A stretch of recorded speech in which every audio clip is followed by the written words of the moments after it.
You've got like apes, you've got animals, you've got all this, and then human civilization, bang, it just starts like that. It comes out of nowhere. We're not going to say aliens come down and fucked an ape, are we? Believe in January, they're gonna release 170 names that are on the flight list. Who's on the list has got till January 1st to make an appeal, like a legal appeal, to have the name removed. The other school of thought is that we did go to the moon, so we did get there, but when we got there, we saw things that, you know, that's why we haven't been back. We was maybe warned off. We are living in the Matrix. We're just fucking human batteries or whatever we are. That doesn't get you any further in your life. Still play the game we're in. Probably not going to be in the UK. States based. Yeah. So that's what we're looking at. I've gone for smoky black. I have as well, yeah. I feel like the flavour's going to be... Are they all 40%? Can I drive with this? Yeah, 100%. Do you mean 100%? No, you can. No, they're 40%, but you can 100% drive on them. Or just one? Oh, one or two. Fucking hell, this is not good. Wait. Why are you doing it all? I'm like, fucking hell. Bro, you've got to do it all. After that. I don't drink. Cheers, Danny, mate. Hey, it was smoky, that. Seeing as Josh has just left us behind. Cheers, mate. Set the standard, boys. Set the standard. He's right. Oh, God. That's podcast ruined. Whiskey's no good, mate. I've got like really... You know when you think of alcohol when you're younger? And there's ones that really give you a bad sort of do. Whiskey's always been the bad do for me. That is disgusting. Fair play, though, you finished it off. Disrespectful, that. Clean that up, please, mate. I'm crying. Could this turn into a Ponty Bender? How's the wife dealing with that if you just fuck nativity off tonight and just go on a rampage? I'm crying. I've got tears in my eyes. Since it's Christmas, I'll start the conversation off. Is everyone set out for Christmas? Done all your shopping? I'm not a big Christmas person, me. You were with kid though, eh? Yeah, I'm pretty much sorted, I think, Christmas-wise now. Reason I ask is, I don't know if you saw, but for my missus, obviously, as baby's due in June, she's like, I want a baby moon. And a baby moon's where pregnant women just go and get fucking cool, candid photos for Instagram whilst they're pregnant. So, like, we said to each other... candid photos? Apparently, that's the thing. That's the thing, like... So, she sent me Stellar Island. Have you seen it in Crete? No. Some fucking mad resort. Like a $3,000 holiday. And I went, no, we're not doing it for Christmas. We've got a kid, don't we? And I just woke up one morning. You were on holiday and I thought, nah, fuck that. I'm going to have to book something. I thought you tried to Tommy Top me a bit. Oh, no, I didn't try and Tommy Top you.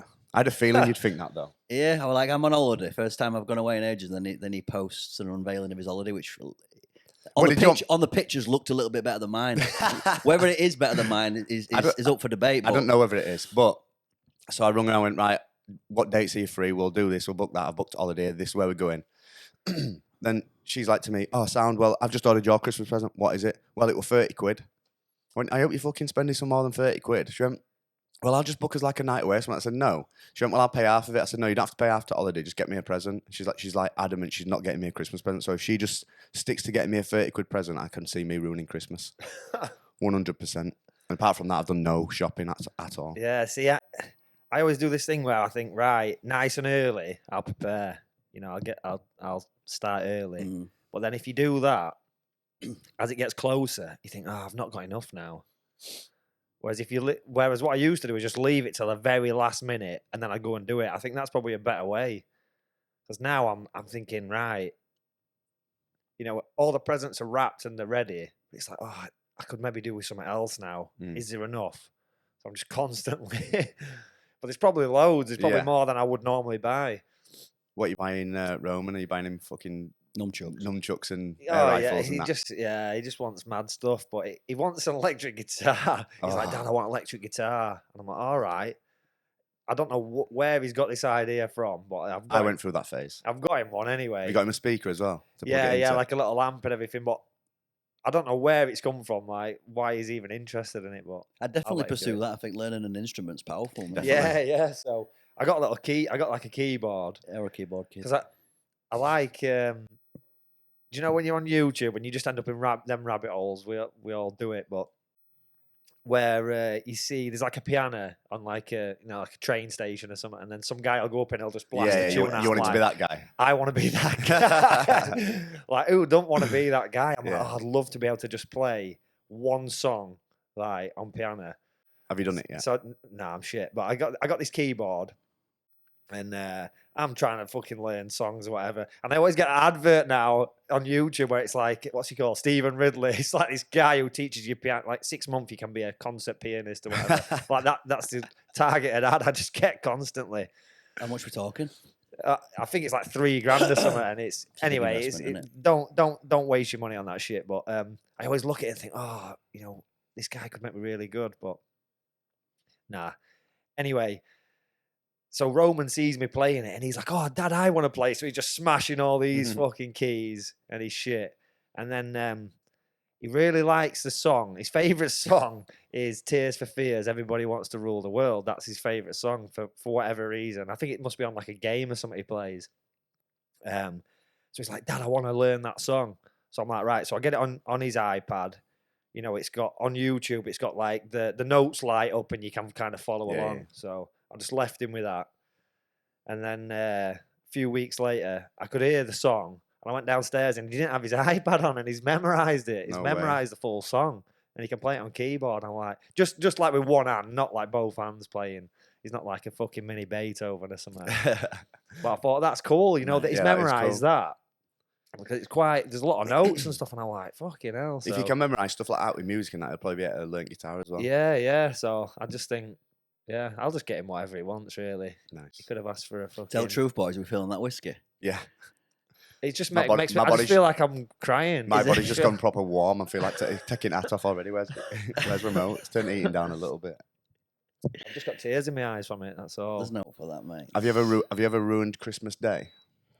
Nah. See, like, I don't really drink, me. I'm not like a big drinker. I never have been. So I'm not that guy on Christmas who just gets pissed. What I tend to do on Christmas is just eat my dinner and just go to sleep on settee. That's me now, but when I was like 19, 20, I just used to go out Christmas Eve, get on it. Yeah. Just ruin Christmas, mate. Come home at like 4 in the morning, not get up, not eat my Christmas dinner, be in a fucking rotten mood, probably end up scrapping with my dad. Like every time I was single, that was like my go-to. Just get out Christmas Eve and just obliterate the body and try and somewhat navigate Christmas Day. Yeah. I've never been really into going out like Christmas Eve, like maybe Boxing Day. Boxing Day's like the one. Yeah. But Boxing Day's usually the day I get arrested, so I'm like slowly weaned Boxing off Day that. were good with lads, but as I've got a bit older, I just don't seem to do that as much. That used to be probably my favourite time of year, going down Glass Out and just getting with lads. It was the fucking best because you'd see everybody from school, and I fucking loved like seeing like birds and that from school, and they used to be ugly in school, and you see them and be like, fucking, you're getting into it. That's the thing is with these when it's like Boxing Day, New Year's Eve, stuff like that. All the people that's why there's always trouble, because it's all the people who don't normally go out, who's had like beef that's from like 3 years ago, whatever. They go out and everyone meets each other. I remember I had like you've just said there. There was a guy called Joe Cockram in my school when we were in year 11 at school. Him and a group of his mates used to travel around, like we're from Cass. He'd travel like to Fev, and him and his group of mates would go and fight people and film it when we were in like year 10 11, mate. They'd come to school showing everyone, and even though they weren't like known for being hard, we're just like, fucking them mad cunts, them just fucking getting into fights. And me and him had a bit of beef. And I could have banged him, he wasn't fucking hard. But we were once having a bit of beef in science. And they were saying he said they were going to come up to mine. Arguing over test tubes. Bunsen burner. Yeah, and I thought he ain't going to turn up to mine. And him and all lads turned up to mine one Days Fruit Week and like came onto my park, Manor Grove Park, and we're like fucking shouting outside my house that we're on my own. I text some boys, I was like, fucking some boys are here, you coming up? And they're like, nah, fuck that. And I'm like, what do you mean? So obviously I didn't go out and fight him on my own. And then next day, it might be next day at school, he were like bragging about it. So I fucking just lost me. And I was like, come on, we'll fucking have it here. Didn't end up fighting. And I seen him one at Boxing Days a couple of years after in toilet at fucking Royal Oak. And I just went in there. I said, come on, then we'll have it now, you fat cunt. And he was like, oh man, fuck it off his nut, probably checking me hand and that, like, little bastard. But I would have loved to fill it. If I see him now, I'll just fill him in. Just for being a cheeky bastard. And that thought plays in my mind of me not going out and fighting him just because I was like, thought, what if his boys jump in? Yeah. Little cunt. Apart from that, though. Why is that then? Why do you carry that through, even though you probably know that 99% of the time you're flattening him? It's just Why do you have to prove to yourself that You can flop him. It's not even just proved to myself, mate. It's like, because my mates probably thought, I can't believe he didn't go out and fucking bang him. And all his mates probably thought it as well. That's why they were bragging about it at school, when really I should have just gone out and chinned him. But when you're like 15, 16, you haven't really got the bottle to go out and do it, have you? Yeah. It's a different story now, though. So if I see him on the street, he's getting fucking tucked down and choked out. I'm kind of the opposite now, mate. Like when I was younger, like I would have done that to prove a point. But now I'm not arsed now. Yeah. I look at people and I just think, even though we've got like the UFC and like combat sports is massive now, people still think that they can fight with zero training. And Bro, I saw a funny meme. It said, I can't believe some of you are surprised that kids still believe in Christmas when most of you still believe that if you see red, you can fight. I think a lot of kids just are into this now, though. Eh? It's funny as fuck, mate. I was training with Slim last night. He said he were out on Saturday and he were at a table somewhere, and this bloke comes over on his own, like 40-year-old off his nut, and went, "Who's hardest on this table then?" So everyone started looking around, and they went, "Oh, in there, Slim." And Slim and he went, "I'd fucking do you." And I went, "Did you bang him then?" He went, "No, I couldn't be asked. Obviously, I got knocked out a bit ago. I couldn't be asked. I didn't know if my head were right, and I can't be asked getting in trouble." I'm like, "Mate, I'd have at least stood up and just slapped him though." If someone comes over the table and goes, "Who's hardest here?" You've got to do something, haven't you? yeah, Do you not think? Can't you kill him with words though? There, if you're smart, you know. Yeah, but a Can't you 40-year-old. couldn't you just dismantle him with a verbal bombardment? Yeah, that's the thing now. could. You know, when I go out, there's been a few times where I've been out and people start talking about fighting, and it's like, I've done that to death. You know, we go out and everyone's like, "Oh, he's hard," and this and that, and they're talking about who can fight, and you know, you're talking to some random strangers. I was with, so it was after BKFC, and I was sat with Deck Spellman. We're in this bar, and obviously Deck were English champion. You know, he's done great things in professional boxing, and he's a great coach now. So I'm sat with him, and there's like a bunch of leery guys, dancing around, and one of them comes over and he sits between us, and he starts talking, and he's like, "Oh." He looks at my ears and he's like, "Oh, are you like a UFC fighter?" At this point as well, I've got a massive gash on my head. Yeah, I'm like, I've got fucking fresh blood dripping out of it. I've just had a fight. Same night. Yeah, this is the same night. Yeah, and he sat there and he said, "Oh, are you like a UFC fighter or something?" And I said, "Oh, no." I said, "I did a bit of rugby or whatever," and my ears got like this. And he's like, "Oh yeah." He's like, "Mate, there were some bare knuckle fights tonight in Leeds. I was there, mate. Fucking hell, it was sick. There were all these lads fighting." And I was looking at him thinking, I've got a gash on my head, like I were actually fighting. But obviously he didn't realise. Didn't connect the dots. So instead of just saying, "Oh yeah," the younger me would have said, "Oh mate, I were fighting. Did you see it?" Yeah. I just said, "Oh mate, nah. Were it any good?" And he's like, "Oh mate, it was sick." And I said, "Oh, it's a bit rough that bare knuckle fighting." And Deck were laughing.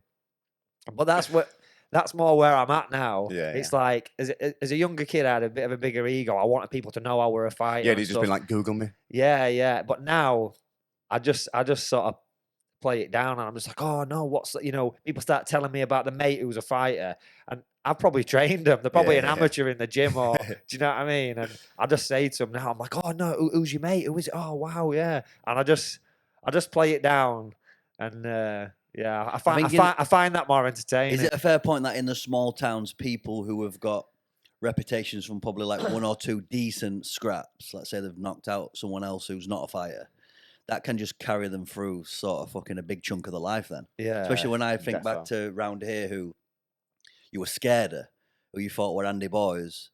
They're not trained boys. And then when you start knocking about with actual trained fighters, you realise... But it's probably only it's 0.5% of the population who train. I bet it's a small percentage who actually are continually training to learn self-defense. Yeah.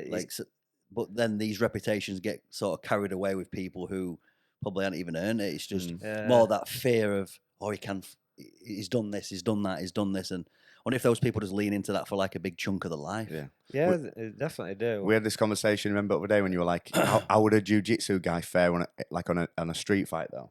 Remember, and I said, well, if you're in a bar... The only problem with street fights is that there's multiple scenarios, isn't there? Like you could get booted in, you don't know who he's with. If you start taking people to the floor, you could just get fucking bottled over the head or kicked in the head or... But if it's a one-on-one fight, right, and everyone's like, right, just let him at it, a jiu-jitsu guy's going to fucking smoke someone out. Yeah, it all depends on the situation, but like you say, if it's one-on-one, but then you've got other variables. Are people joining in? Is it on concrete? You got all these variables. But when you want boxing first and foremost, there, you could uh, pick one skill. It's a straightener. Like it's yeah, going to be a but fair fight. You know what I actually think, and this is why I take Roman to judo, is I think that judo is probably one of the best styles to learn. Because jiu-jitsu, you sat on your ass, you're doing a lot of like stuff on the ground and stuff, which is not ideal when you're in a bar and there's like bits of glass and piss on the floor and stuff like that. You might be fighting in a toilet, it's slippy, you don't want to end up fucking rolling around on the floor. Yeah. But the good thing about judo is it's about gripping up with someone and launching them, and then you can walk away then. And that tends to, when two people have a street fight, it starts off with punching, but how many times you see people grab out of each other when they've had no training in grappling whatsoever? They end up, it's just entangled. It's a natural thing in it. You see two little kids fighting at school, they end up grabbing each other in a headlock or whatever. Yeah. I think wrestling is more natural. It's more natural to grab hold of someone than it is to stand with your fists up and start punching each other. Yeah. We only do that in this country because we've seen boxing on TV and we think that's the manly way to fight. But if you go to Thailand, you see two little kids fighting on the street, they're throwing kicks at each other because that's what they see on TV. But I think if you I think I'd run straight home if someone started just like kicking me. Do you know what I mean? It's fucking intense. But it's all to do with what you see in it when you're growing up. But I think if you take all that away and you didn't see anything, I think if two people start fighting, you just end up grabbing hold of each other. That's I think it's more natural. And I think that having that as a skill, like being able to grab someone and move them, regardless of how big they are, I think that's a better skill in terms of like self-defense. So I would say judo, and the thing is with judo as well is they wear a gi, yeah. So they've got this uniform that you grab, and you could say, oh well, that's not, that you don't walk around. We're not in fucking feudal Japan walking around in fucking kimonos. But when you're in a boozer, I mean, we live in England. It's not fucking often warm. You're in a boozer, someone's got a fucking Stone Island jacket on or whatever. You grab out of that and launch them. It's like you're using the clothes. Let's break this down, right? So we're in a boozer there. Geezer with Stone Island approaches you. You can see he's a bit of a threat. He's probably a bit pissed up. A few nose beers. You think, right? He keeps coming over to me. He's a bit of an agitator. Yeah. What are you doing? See, if you're asking younger me, no, go now. So listen. Now I would completely. It'd be more about like diffusing it. I would just. What about if he's refusing to diffuse it? It's like, it's breaking point. You've had enough. It keeps coming back to you. Will you miss this? You're like, what's this guy doing? Yeah. Like, so, and again, like younger me would, and I learnt this from a friend of mine. Who I used to see. Who used to get into a lot of street. People say I'm a street fighter. Like a friend of mine, he was like what I would consider a street fighter. He had like street knowledge where I'd see him fight on the street and he just knew what to do in certain situations. And I learned a lot from him. And one thing he used to do is like the preemptive strike. Yeah.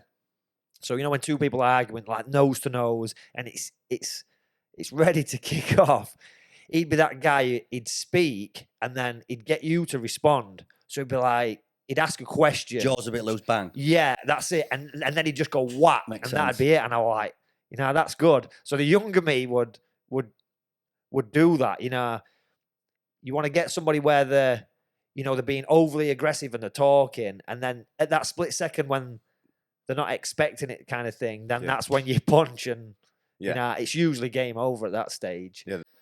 The worst thing that you see is like when two people are about to fight and they go, oh, come on then.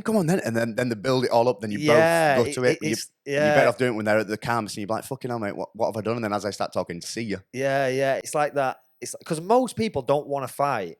This is what I figured out, like growing up. Most people, they want the outside to think that they want to fight. So one thing that I learned from this friend of mine. Can name drop him, bro. Yeah, he's called Mick Headley. And I don't know what he's doing now. He used to train with me when we were younger. He looks like a bit of a biker with a big beard and that now. Looks like he's off Sons of Anarchy. But probably the gang. When we were younger, he was just a rough kid. And one thing I learned from him. So when somebody would start arguing with him, he'd put his hands up which is sounds weird, doesn't it? But so you're kicking off like you fucking dick. What you doing that for?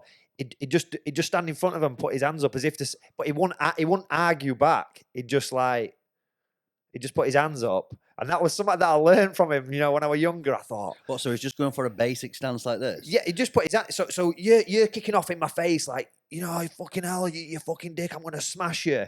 He just put his hands up as if to say like I'm ready. Let's start fighting.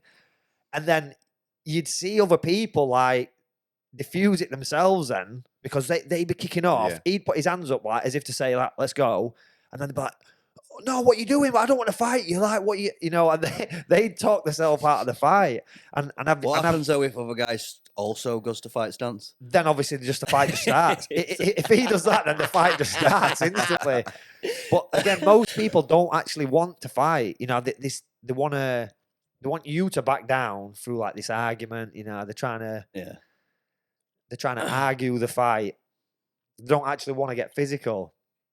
So I think that's. But you're saying there though, judo and fruit whiskey barrels and that, just fucking get into them. Yeah. So now I think that the good thing about grappling and jiu-jitsu and judo is like if you smash someone's head in on the street, like one punch can kill someone. Yeah. Yeah. You hit someone with one shot, their head hits the ground, they're dead. Do you know what I mean? It's happened many times. So, but if you have the ability to grab hold of someone and control them, whether that's throwing them to the ground or to hold them in some kind of clinch or whatever, or to choke them, which I ended up doing in fucking Fibre not too long ago, about a month ago. Tell this story. You can diffuse the situation, and it's almost gentle. Do you know what I mean? It's not. You're not. If we have a fight, you wake up in the morning and all your face is hanging off. He's like, "Oh, I've been kicked in." Yeah. But if you've just been held down on floor or you've just been put to sleep, you wake up next day, you're like, "Oh, fucking hell, what happened last night?" There's not that. It's mega embarrassing, that though, isn't it? It's embarrassing, but you're not smashed in. You're not fucking going to hospital on that, which I kind of like that. It's a bit more of a peaceful way to deal with things. But So you just said then that you try and diffuse situations. How did that kick off in Fibre then? so was in Fibre, which is a gay club for people Yeah, who don't know. been Yeah. plenty of times. Yeah, so I've Not never, for that reason, by the way, boys. Yeah. Listen, It's a nice bar. it's 2023, mate. Embrace it. If you build one wall, you're not a builder, are you? That's You true. suck one dick. You know what I mean? What, you're not gay if you suck one dick? Nah, you You're weren't. buzzing. So you don't have to worry. If you're gay, you're gay. Whiskey's took over. Have you had yours? Oh, you smashed it, didn't You're kidding you? me, mate. Nice, boys. Nah.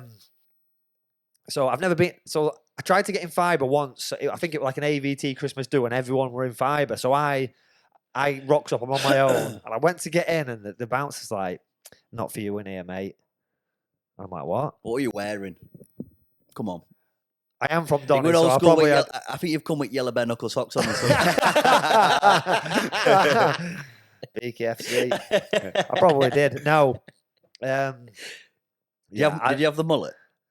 I'm not sure. I can't remember how long ago this was, but I just remember the first time I tried to get in Fibre, the bouncers were like, "Nah, it's not for you, this." And I'm You thinking, didn't look gay enough. exactly. I'm thinking, do I look like some kind of, do you know what I mean? Like I'm not. Gay basher. Exactly, yeah. I'm going to go in to start throwing down with all these gays. Anyway, so a few weeks ago, we ended up, I'll tell you when it was. It's when I had the glove boxing fight at Prism nightclub. So it was after that night. I wasn't even planning on going out. But a few people from the gym had come to watch, and they're like, "Right, let's go to, we'll go to some bars." We had a walk around. We ended up I got into Fibre. So I'm in there, and there's like this fucking 7-foot tranny stood next to me, like huge, massive fake tits and that. There's just all these mad fucking people around, and I'm just stood there. And my missus, she's dancing. There's all like these gay dudes, and I'm with a couple of the lads, and all our birds are dancing with all these gay dudes. It's kind of just like what happens, isn't it? And then there's this guy who comes in, and he's clearly, this is going to sound like I'm fucking judging people, but he's clearly not gay. You can just, not that you can tell like who's gay and who isn't, but you know, there's this gay dude's dancing with the girls, and this guy comes in, he's on his own, and he's like going up to girls, and he's trying to play that same gay card, you know, dancing with girls, and he's like grabbing them, and girls like, fuck off. And he's going around and he's doing it to like different groups of people, you know, and then he does it to like my missus and that group of girls. And we're like, mate, fuck off. Like, what are you doing? He's like grabbing hold of them. You know, it's just not nice to see. Anyway, so it gets passed on to the next group of people, and people are getting pissed off with him. Anyway, he comes back round, and Jake Goldthorpe, you know, little Jake, yeah, he's only a small lad. He ends up going up to him and saying, listen, mate, you need to fuck off. Like, get the fuck out. Stop, like, grabbing other birds and just fucking get out of here. And he sort of went really apologetic, like, oh, yeah, sorry, mate.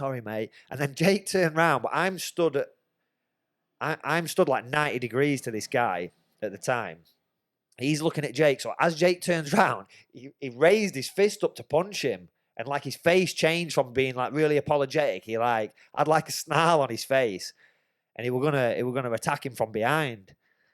So I thought, you cunt. So literally as soon as I spotted that, I just jumped straight on his back and just choked him.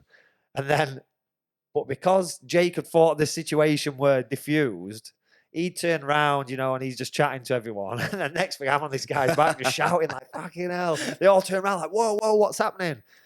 So he started to go out, and then I just let him go, pushed him against the wall, and then we all left. But the funny moment was, this big 7-foot tranny who was stood next to me, I like turned around, and this tranny like nodded at me as if to say, yeah, he were a dick, like, well done for sorting that You know what I'm out. buzzing about, mate? Did you consider it cubicle after that? No. I'm buzzing because when this story first started, although this 7-foot tranny, I thought, please don't tell me a joke to tranny out, bro. No, that'd be bad. Now this guy was just a normal fucking guy. Just a dick. Just a pesty bastard. Yeah, he was just a pest, and I think he was just preying on the fact that girls are dancing with these guys, and he just wanted in on the action. But you could tell that he weren't with these dudes. You know what I mean? He was just some guy just trying to just pick off. Yeah, we've all been there. There's no need for dog shots. A bit of a shit act, isn't it? Yeah. So, but yeah, like no one even realised they were doing it. But as soon as Jake turned around, he was like raised his fist up, and I just spotted it, and jumped on him. But yeah, the trannies were like, they had your back. Yeah, Love that. little fist bump to the tranny. Was she 7'4"? Massive, honestly. I was like, wow. That's class. Fucking huge. There's some don't weird. know how big a dick was. I shouldn't say weird. It's a strong Probably word. big. That, but it were a eye-opening place for Fibre. Yeah. Used to always play good music. It were a good vibe, but it were. Have you ever been to the bar opposite Viaduct? No, but one of my fighters, Matt Hillier, he was the Bouncer. doorman. He was the doorman. Yeah, So, big tall guy. Bro, yeah. I worked behind the bar there. Ah, I right. was good mates with Matty. I met him there. Yeah, so he told me something About me? No, not about you. For This could that. be about you, and I might be dropping you in it. So I won't mention any. No, I don't know any names, but obviously it's like like a tranny club. Yeah, they have like, you know, I'm guessing they have like acts on and stuff. Yeah. So he said to me, like, at the end of the night, like a very, very common occurrence. He said, "Is there like some kind of flat upstairs or some kind of?" He said, you know, it'd get to the end of the night, and then one of these trannies would walk out with just a random guy and go upstairs, or whatever. And then he once told me that one day, one of these trannies came back downstairs and said to him, "Oh, you know, this guy, you know, came upstairs with me. Obviously, they fucking." You know, this tranny's fucking shagged him or whatever. Then afterwards, the guy started crying and showing this tranny pictures of his wife and kids and that. And I'm like, no way. And he said it happens quite a lot. Like, you know, they just take guys upstairs, whatever, just straight guys. They can't. Let's debate this though. They can't be straight. To me, they aren't straight. No. Well, I've told you before. You know, you build one wall, you're not a builder, are you? I don't think. I agree. I don't think you can test that out and not have some gay in you. It's either that or they're just horny as fuck, man. They're just like, but it's got tits. No, but It'll then if you're attracted to birds, go get a brasser or go with a bird. Like, I don't think ever in my life I'm thinking, let's do that. Let's get up in this flat and let's try to set about me. I don't know. It's not crossed my mind. No. Why are you working at Viaduct then? fucking good money, mate. That's what Good everybody money, says. bro. I just used to. Worst thing is when I first started working there, all bar staff used to work in the boxer shorts. Yeah. So, so first shift, I was like, I'm not working in boxer shorts. I work topless though. Yeah. And then one of the owners, Michael, he just used to sit there and he'd like come and fucking took notes and go, oh, fucking get down to your boxes and I'll give you some money. And just come around, stick £50 notes in my fucking jeans, be like, get your jeans off, and there's plenty more where that come from. I was like, no fucking problem, pal. And I'll give you a little hack here as well. Like, obviously it's Randwick birds as well, and the Yeah. birds go in there to get away from the pesty men. That's why they like it, right? That's yeah. But then when decent birds walk in and they see a fucking lad in his boxes behind bar who could potentially be straight, they come over to talk to you like, oh, are you gay? And I'm like, nah. And they're like, fuck it. And then because you're not pesting them and you're working behind a bar, they're fucking all over it. So I used to have a big success rate. Yeah. But the good thing is I was an horny motherfucker. So these birds would come in, start chatting me up, talking all sorts of filth to me.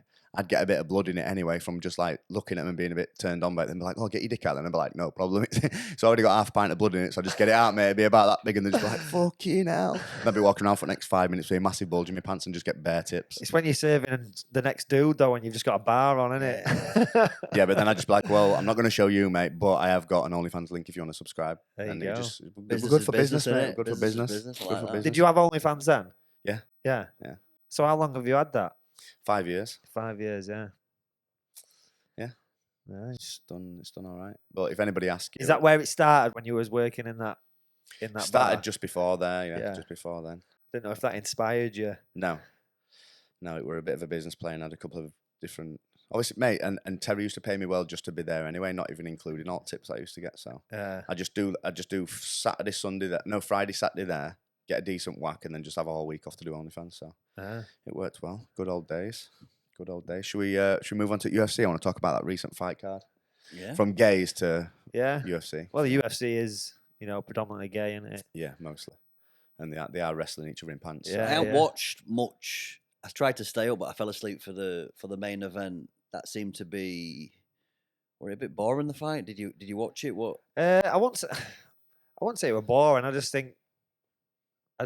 think Leon dominated him. I think he did what he needed to do. He's the champ. Do you know what I mean? And I think he showed why he's the champ. And I know Colby were moaning, saying, "Oh, I thought I won it," but I thought he clearly lost every round. So How's he go into that fight when all the build up regarding his dad? Does that? you know enter what? his I head? think he did really well to not fight on emotion, because when you fight on emotion, that's when you make mistakes and you do stupid shit. So I think that's why I enjoyed the fight more, because I thought he's gonna lose his cool, and that's gonna be how he loses if he loses. Do you know what I mean? He's gonna make some mistakes because he's fighting on emotion. He's just trying to fucking knock him out or whatever. But I think he stayed cool and he just did what he needed to do, and I thought it was clinical. So yeah, I think he did the right thing. I there. saw a post where GSP who like got in touch with him before his fight and said like, as much as it's affected you, don't let it affect how you're gonna fight. Where it'd have been a different story if someone had said that to me. Yeah, that's it. I liked how when Liam were like, keep the fucking same energy backstage. I thought there were going to be something kick off me. Yeah. There's probably no rules there. If him and Colby getting a fight backstage, Dana just be like, well, he did cross the line there, so fuck it. I think. Yeah. To be fair, the reason why they didn't fight backstage is probably because I'd say probably getting injured and risk of getting injured and shit like that. Yeah, that's it, mate. You see it all the time now on these fucking weigh-ins where people are fighting. It's a joke. And I know the promotions encourage it because they want viral clips and yeah, shit. that's it. But it's getting to a stage now where it's like, you are fighting tomorrow. You're going to get paid. Like, don't touch each other. It happened with That Scouser at Octagon. Shamrock on Octagon, yeah, where he kicked the guy. And, the guy said, oh, he's hurt me rib or whatever. I'm not fighting. And it's like, he's well within his rights to do that. Really, I know for the Tommy Fury thing, they put that plastic sheet between them, didn't they? When they were rattling the fucking sheet or whatever. That's probably a good idea. Like, really, there should be a rule at weigh-ins where if you touch the other person, you get penalised. Just to make sure the fight... Because if you're squaring up to someone at the weigh-ins and you fucking knock them out of the weigh-ins, the fight's off. That's it. There is no fight. All that build-up, all that training, you're not getting paid. I think it's a bit of a fucking shit move. You see a lot of it when they put their hands behind the back and they're weighing in sort of in that position, and there's a shove. Yeah. Like you're not. I've known people get injured just through that when I've watched Yeah. it before. Just getting who were it? So I'm it sure recently happened where someone pulled out. got whiplash. I Yeah, think yeah. didn't they? They got whiplash from like getting shoved and their head snapping back, and it's like, yeah, I know it's all hype in the fight or whatever, but I think there should be a rule like you cannot, if you physically touch the other person, then because it's assault, isn't it? Really, Yeah. it is an assault. Like if you attack that other person, you're not. What happens there with someone like Strickland when he's just attacked that South African guy? That's there? a PR stunt, surely. Come on. No, I don't think it was that. I think he's tried to. That's proper just his stun him. character. Yeah. I don't think that's like, it's not for show. I think that is just Do you not his, think? I No, think that's just his character, innit? I think Like that's him. that Duplessis were like calling him on, like, yeah. And I think he So just he like moved. yeah, he moved the kid out way. He's like, yeah, move that way. And then he just jumped on him. It's like, Yeah, I think he really is about it. yeah. No, I agree. He's probably about it, and I feel, but the conspiracy theorist in me believes that like they must have said like, we'll sit in behind you, fucking just have a bit of banter between each other, maybe have a bit of a kerfuffle, a little build up in case you're gonna fight in future. And Strickland's just like, fucking no Dana problem. apologised though. Dana said that was my fault for just like poor allocation of seating. I should not have put those two together. Yeah, I think they did, like you say, they put them together for a reason so they could, shout at each other. They could get the cameras on them. But yeah, I don't think they scripted that. I think that Strickland just, but they should have known better. They should know that that's the kind of guy Strickland is.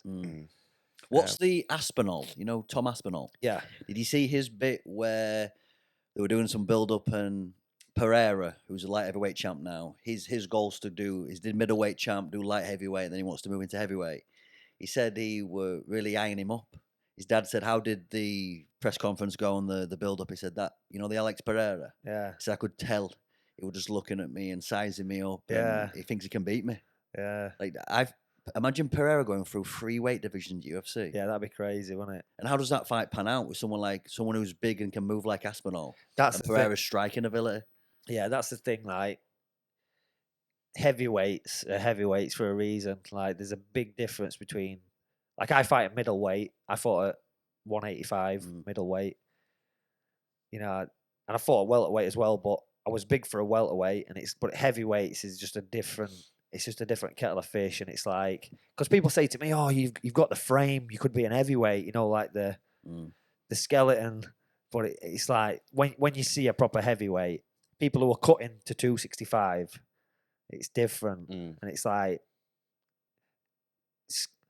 they always say that it don't matter, size don't matter, but it fucking does when you're at that skill level and you're just a freak size. You're just a different. You're not even human, are you? It's like a different fucking race of people. These heavyweights. It's like. You've been around Tom Aspinall before. Is he a big human? Him? Yeah, he is. Massive. Yeah. He's a really nice guy as well. And he's sharp as well. It's not as if he's slow and sluggish. Like he can strike. Yeah, and I think he's that's sharp. that's the difference, because you got these heavyweights who are just big, but he's a big man, but he can move as well. Look at Tyson Fury. Tyson's very, he can move. He's got that relaxed movement, hasn't he, for a big guy. He's not big and stiff. He's got that, and I think that's similar to Tom. He's relaxed. He's big, but he's not just like. Do you think Tyson needs to go back to that method of fighting versus trying to be like is it Sugar Hill, his coach, a bit of a knockout artist? Yeah, He's got to find that middle ground there. Yeah, it's the Ngannou fight was interesting, wasn't it? Like I think that Tyson's style in boxing relied heavily on the fact that he was usually bigger, and he actually grappled a lot. If you watch his fights, he grapples a lot in his fights. Like he pulls people down. He like shoves it. With Wilder, he were like at one point he was guillotining Wilder. Like pulling his head down, leaning. He does on it. him. You know what I noticed with him as well? He does a lot where if he's got them hurt, he holds them in position so he can go again. Yeah. I've never really seen that before. He's got a skill of doing that. Yeah, so he's got that, and I think that was one of the problems when you're fighting Ngannou is you're fighting someone who's very, very skilled at holding. So I think that's what negated that part of his game. But I think Ngannou gave him problems, not because Tyson were not training or whatever. I think Tyson trained really hard for that. I think that it was just the skill set coming from MMA was too similar to Tyson's style that gives him an advantage. You know what I mean? Tyson is almost using an MMA style, like jab, pull her head down, lean on him a little bit, uppercut, that kind of style, which works really good against boxers because they are not doing that. But when you do it to someone who does MMA, it don't work as well because they're used to that. And I think that's probably why. What's your view on Paddy Pimblett? I think he's a good fighter. He Yeah. go all the way. I like Paddy. Yeah, he's good. I think that like watching the Tony Ferguson fight was a bit of a mad one. It was one of them where it was a bit sad, and to see Tony Looks compromised, doesn't he? Yeah, but there was that. I was interested in the fight because I thought there's always that thing like, can Tony pull this off? Like he could have pulled it out of the bag. I thought it was gonna be. Yeah, it was one of them. So, but I think Paddy, he showed a few improvements with his strike. He tried to show his striking a bit more, and I think the UFC. The UFC want him to be the next McGregor, don't they? That's what they're trying to. They're all. I mean, I'm guessing that has to be the fight to make. They're always. Do you not think Paddy that's and McGregor? Yeah. Do you reckon? I think that sells pay-per-views. Do you think Paddy deserves that fight though, right now? Yeah, but you've got Conor coming back. Do you put Conor straight in with the likes of a Chandler, a Gaethje, a Makachev? Probably not after a long break like that. But couldn't you come back and fight on home soil? You've got people like Leon Edwards now, Aspinall, who could build a massive card at UK. I don't think it's the fight that should happen, but at the same time, it's probably a fight that'll sell a fuckload of tickets. Yeah, but that's just a one-off sale. Whereas from a business perspective, if Paddy's going to want to be the next Conor McGregor, I think the way I see that the fight that's just happened, it's like when McGregor fought Cowboy. It's like that. That's like this is Paddy's. Paddy and Ferguson. That's like that fight. That's where he is at his state. That at that point they're both at the same stage of the career. And I think they'll build Paddy up. I think they'll keep building him towards a title shot or whatever. But like you say, they'll probably keep him away from the upper echelon of, like your Makachevs and them kind of people. Yeah, for sure. They'll build him, just like they did to McGregor. Really, they carved him a nice path, didn't they? I'm not saying it was easy, but they carved him a nice path that it worked for business, didn't it? Yeah. Obviously, that media tour when he fought Aldo, I think he had him beat Aldo before they even got in ring. Yeah. It was some build up that. Like me as just a fan, like to be able to watch him and just when they went to Brazil and he's tearing the thing up, I was just like, he's got this guy beat before they've even got. Yeah. Because is that a fair point that, if you're not the media side of the business, when it's a spotlight like that and all eyes are on you for a huge pay-per-view when you're fighting someone like McGregor, that must play a huge component into draining your energy and your mindset and where your head's at. That it's just must be a completely different world to them. When they've been the man like Aldo, world champion, but he's never probably been in the spotlight to that level and to that intensity. Someone who can speak so well like McGregor as well. Yeah, that's it. Obviously, when you're coming from Brazil and your English isn't that good as well, I think that's like obviously the UFC want people who can talk, and that's a big part of it. I think the problem is now people concentrate too much on the talking and not on the they give it all the McGregor talk, but they can't actually back it up. So you need the full package, don't you? You need to be able to, because you've got people who can fight, who can really, really fight. And then they just can't do the other bit. They can't, they're not good on media. They're just not. They're not good at talking. Who's the 170 who's from Kazakhstan who fought Shavkat? Yeah. They seem to be. Yeah, is he dangerous? Yeah, he's like I mean, his fight were kind of. Who did he stop again? He stopped Wonderboy. Yes, against Wonderboy. He sort of just held him against the fence a little bit, didn't it? He kind of, but afterwards he revealed that he had I think he broke his ankle or something before the fight, and they wanted to pull him, but he wanted to go ahead with it. So what about the guy who had the seizure?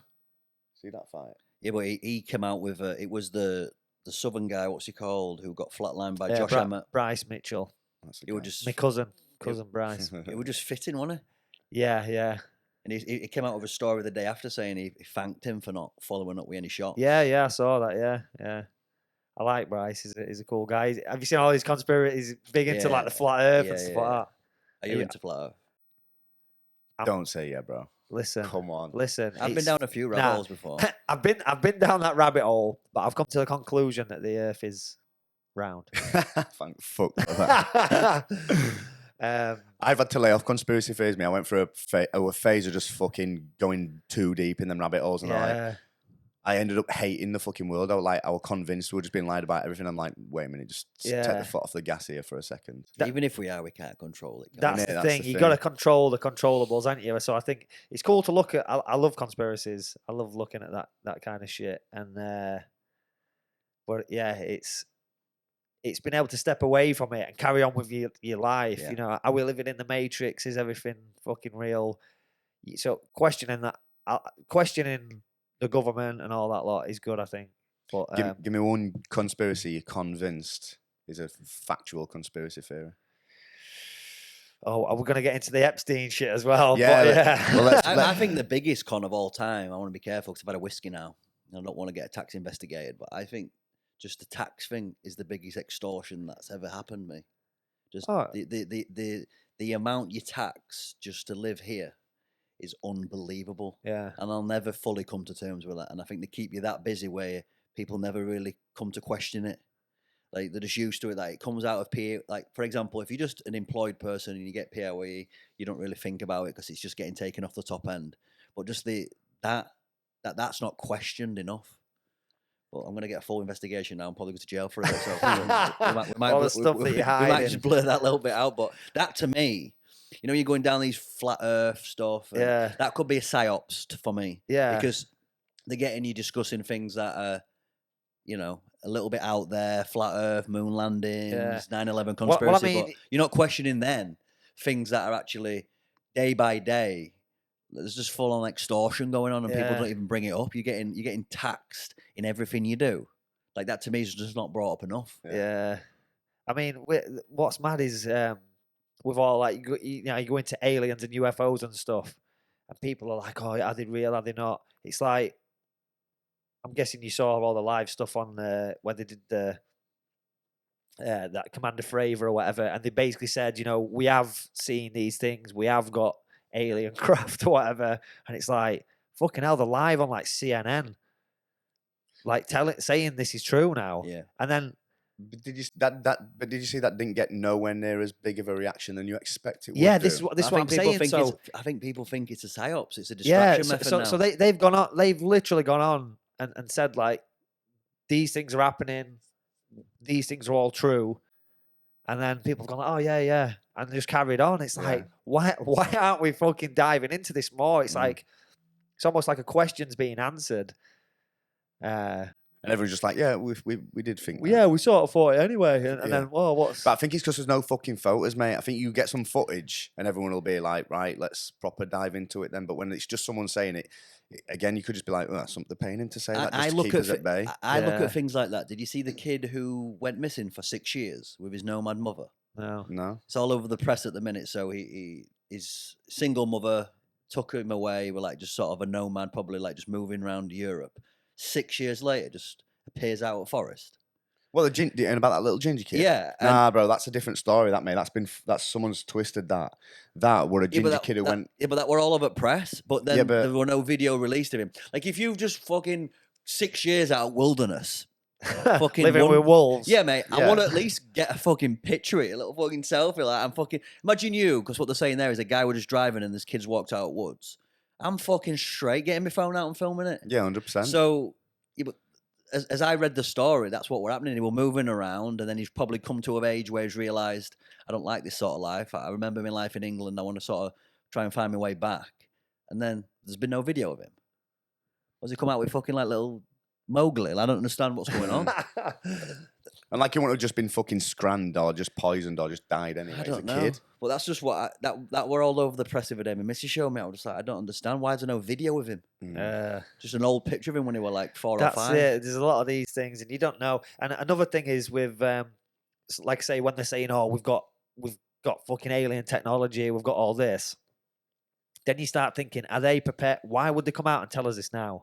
Like, are they preparing us for something whether or not it's going to be like a fake alien invasion or it actually does happen and there is some kind of contact. It's like why would they tell us now? Why would they just release? I think they released loads of files, didn't they, that were, all like the UFO files and stuff that they kept classified. They declassified loads of documents, so you can go online now and you can read these documents, like people who've had close encounters or whatever. If what's the film Independence Day? Yeah, If that happens, it's fucking over, isn't it? it's over. It's game over. Do you not think? Oh yeah. Well, if they come down with it depends. Proper crafts like that, and you can clearly see there's a division here between the technology we have and they've got. It depends what their intentions are. Are you just catapulting fucking things straight to? It depends what their intentions are. It's like you'd be surprised. Why would they come here to be peaceful? They wouldn't do that. If they've got technology that allows them to travel here where we can't travel to them. They might just come and help us, bro. Like, you fucked your world up, we're going to help you out. No, to me, the first thing they would do there would be they communicate with you very easily. Yeah. They'd find a way with the technology we've got to communicate. If they've been coming backwards and forwards, or since Roswell, when were Roswell? Was that like the fucking fuck knows 50s or something like that? I don't know. But you've got the Roswell incident, and all these other, like, why aren't they being attacking? So they can already get here. So why aren't they attacked us before? Yeah.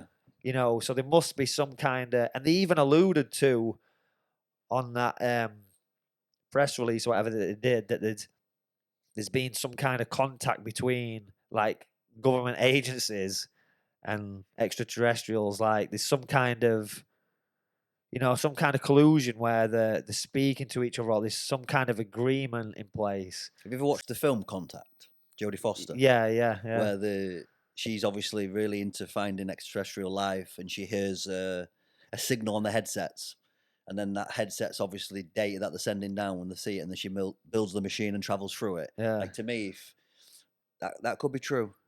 Like, the technology's we're just not advanced enough. You've got people like Elon Musk who are pushing, multiplanetary species. We should get to Mars. He released recently that, the moon thing. Yeah. When did we go there? 60s, 50s? 69, wasn't it? So but they've never been back again. I know. So that's a weird one. So I don't know whether people say, oh, we definitely didn't go to the moon. Maybe it just cost too much, I think. Yeah. So the Russians, so you're talking about the Cold War here, yeah? So there's a Cold War, there's a space race between America and Russia. And America win that Cold War. They win that space race, sorry. Again, it's all part of the Cold War. But it's like, so they had motivation to start. It's not just can we get to the moon. It's like, can we beat the Russians? So they get there before the Russians. So there's motivation for a lie there. I think that's the thing. It's not like we're just doing it because we want to see what's there. So you don't think we went, really? See, I don't know. I think there's two schools of thought, and I don't know which one to subscribe to, but one is that we just never went, and it was just staged to win the space race to beat the Russians, because the Russians haven't been, have they? I don't think so. I think that we're involved on space station, but they're not. I don't think they're involved. Yeah, I think there's like a band of radiation, and the Russian sort of NASA or whatever. We're just saying we cannot pass. We haven't figured out how to pass through that radiation, so we can't get there. Whereas, the Americans went in these little tinfoil suits and walked around. Seems a bit sweet, suspect, doesn't it? Yeah. You see the recent footage of India getting there? Yeah, no, I see that. I'm making better on Final Cut. Yeah. Do you know what I mean? It's crazy, isn't it? So there's a reason you would lie, because you want your country to be, you want to say we did it. Yeah. So it's like there's a reason, and there's lots of documentaries, isn't they, saying about the cameras and the lighting's like the a thing big that thing, I buy into a little bit. You mentioned the radiation there. They say that a lot of just normal cameras, your high spec gear that you could take, doesn't work there. Yeah, so they have that's to use another a specific one. type of photography and however they document it. It's radiation. You couldn't just take an iPhone. You couldn't just take a normal camera. It has to it won't work. Yeah, the radiation's too high. You're talking about 1969. Think of how, and obviously it cost a lot of money then, but think of how much technology has advanced since then. Like a crazy amount, and we still can't take a manned mission back. There's something. He put it. See if I can find it while you boys are talking. There's something suspicious about that, isn't there? Yeah, Paul Baxter, my osteopath, he used to be an engineer, and he's a bit of a conspiracy theorist, but he's quite smart as well. And he were like, because there's no air or no gravity in space, there's no way that a rocket could go there and still travel like that, because it'd just be fucking all over the place, because it's just like a propulsion won't work if there's no air. It has to propulse against something. Like a propeller works against water, a propulsor works against air. Or vice versa. Sorry. So when you're in space and there's no air, how the fuck would a rocket keep traveling? Yeah, I'm not He sure. put that in. I'm Elon Musk, he put only six years from the first flight to landing on the moon, but now half a century has passed since the last moon landing. That cannot be how a high watermark as a civilization. Humanity should have a moon base, cities on Mars, and be out there among the stars. I wonder if it'll happen in our lifetime, whether we're multiplanetary. Yeah, No. I mean, surely not. And who the fuck wants to? Who would leave this comfort we've built now to do that? Oh, bro, fuck comfort though. If there were, Mate, if you're there were not like an going, opportunity mate, like that, you're not going to Mars, mate. Surely. but it's warm. it depends. innit? It depends how well they sell it to me. But fuck me. I'd rather probably I've been more Yeah. thinking move Saudi Arabia or something like that. Seems to be the place to come now. Yeah, it's a mad one. Like the other school of thought is that we did go to the moon, so we did get there, but when we got there, Big we problem. Something going saw on. things that, and that's why we haven't been back. Mm. We was maybe warned off. Maybe there was stuff there that we, so what the public was seeing, all the videos and stuff, was just the edited version. I think that was it like a live feed. That I think when they did they it, seem to have what looked like big handheld things like this. yeah. You saw them just bouncing around, then you saw the flag waving, which were a bit Yeah. suspect because Another these are all just theories. Yeah, I'm not saying I subscribe to this, but I'm open to the idea that we did not land on the moon, but that was all pre-recorded. So if you get somebody who's like really good at like analyzing this kind of footage, they can look at that and say this is fake. So we didn't go to the moon. But what if the footage is fake? That was staged, but we was actually there, and the stuff that we see wasn't actually what they were seeing. yeah. They were seeing something completely different. Or they couldn't document it for whatever reason. Yeah, because there was obviously there was Buzz Aldrin, Neil Armstrong. I think there was another guy, and they did like they was doing it like an interview, and he said, I can't think of the guy's name, but he said that when we got to the moon, we knew we weren't alone. We knew we weren't the only people there. As if didn't go into detail, but is it saying that there's other other people or other beings or whatever. Have you seen the guy that goes around and interviews people who've done the moon landing, or Apollo 40 or whatever it was, like going, oh, can we just have an interview? We're inspired by it. Then he'll just be like, so, and then he'll ask him questions because that contradict the facts. There were one with Buzz Aldrin, weren't they, where he said to a little girl, "We never went." Yeah. She said, "Why haven't we been back to the moon?" And he said, "Oh well, we've never." Buzz who just punches folk as well. Quite. We've never been, yeah, but that's the way. I think that's the way they got around it. Said, "Oh yeah, he's got like dementia." So Yeah, he just doesn't know what start he's doing. striking. Next person interviews you, you've got to punch him, mate. We've got to sell that you're a fucking nugget. You got another shoe, Joe? No, that whiskey's not me for six. That's it, yeah. Have you seen that, bro? Did you see the murder that went on here 3 years ago? Matty Fisher killed Abigail Fisher, his wife. Both of them were in my year at school, and Matty No Fisher way. were in my form. Yeah. And a thing's just come out on telly now. It's like Murder in My Village, episode 7. So anyone that's watching it from Castleford, fucking log into it. Is that the one where watch it he tonight. just hid the body? Yeah, he just Emsworth on it. yeah. So, but he lived in Cass. He lived in same street as Ben Jackson. Just fucking. She wanted to leave him. He just strangled her to death. Left the newborn baby in bed, which they had to go through. Is it IVF to get? Chucked in boot. Driven to Emsworth where he used to live. Dumped her body. Come home. Put a status. Has anybody seen Abigail? Get in touch with me if you have. I'm really worried. Fucking turns out he'd just done it. So I'm looking forward to watching that episode. Yeah, tonight. I'll have to watch that. Crazy shit. But a bit of a fucking weirdo in school as well. Yeah. Probably one of them where like he used to play rugby, a bit of a geek.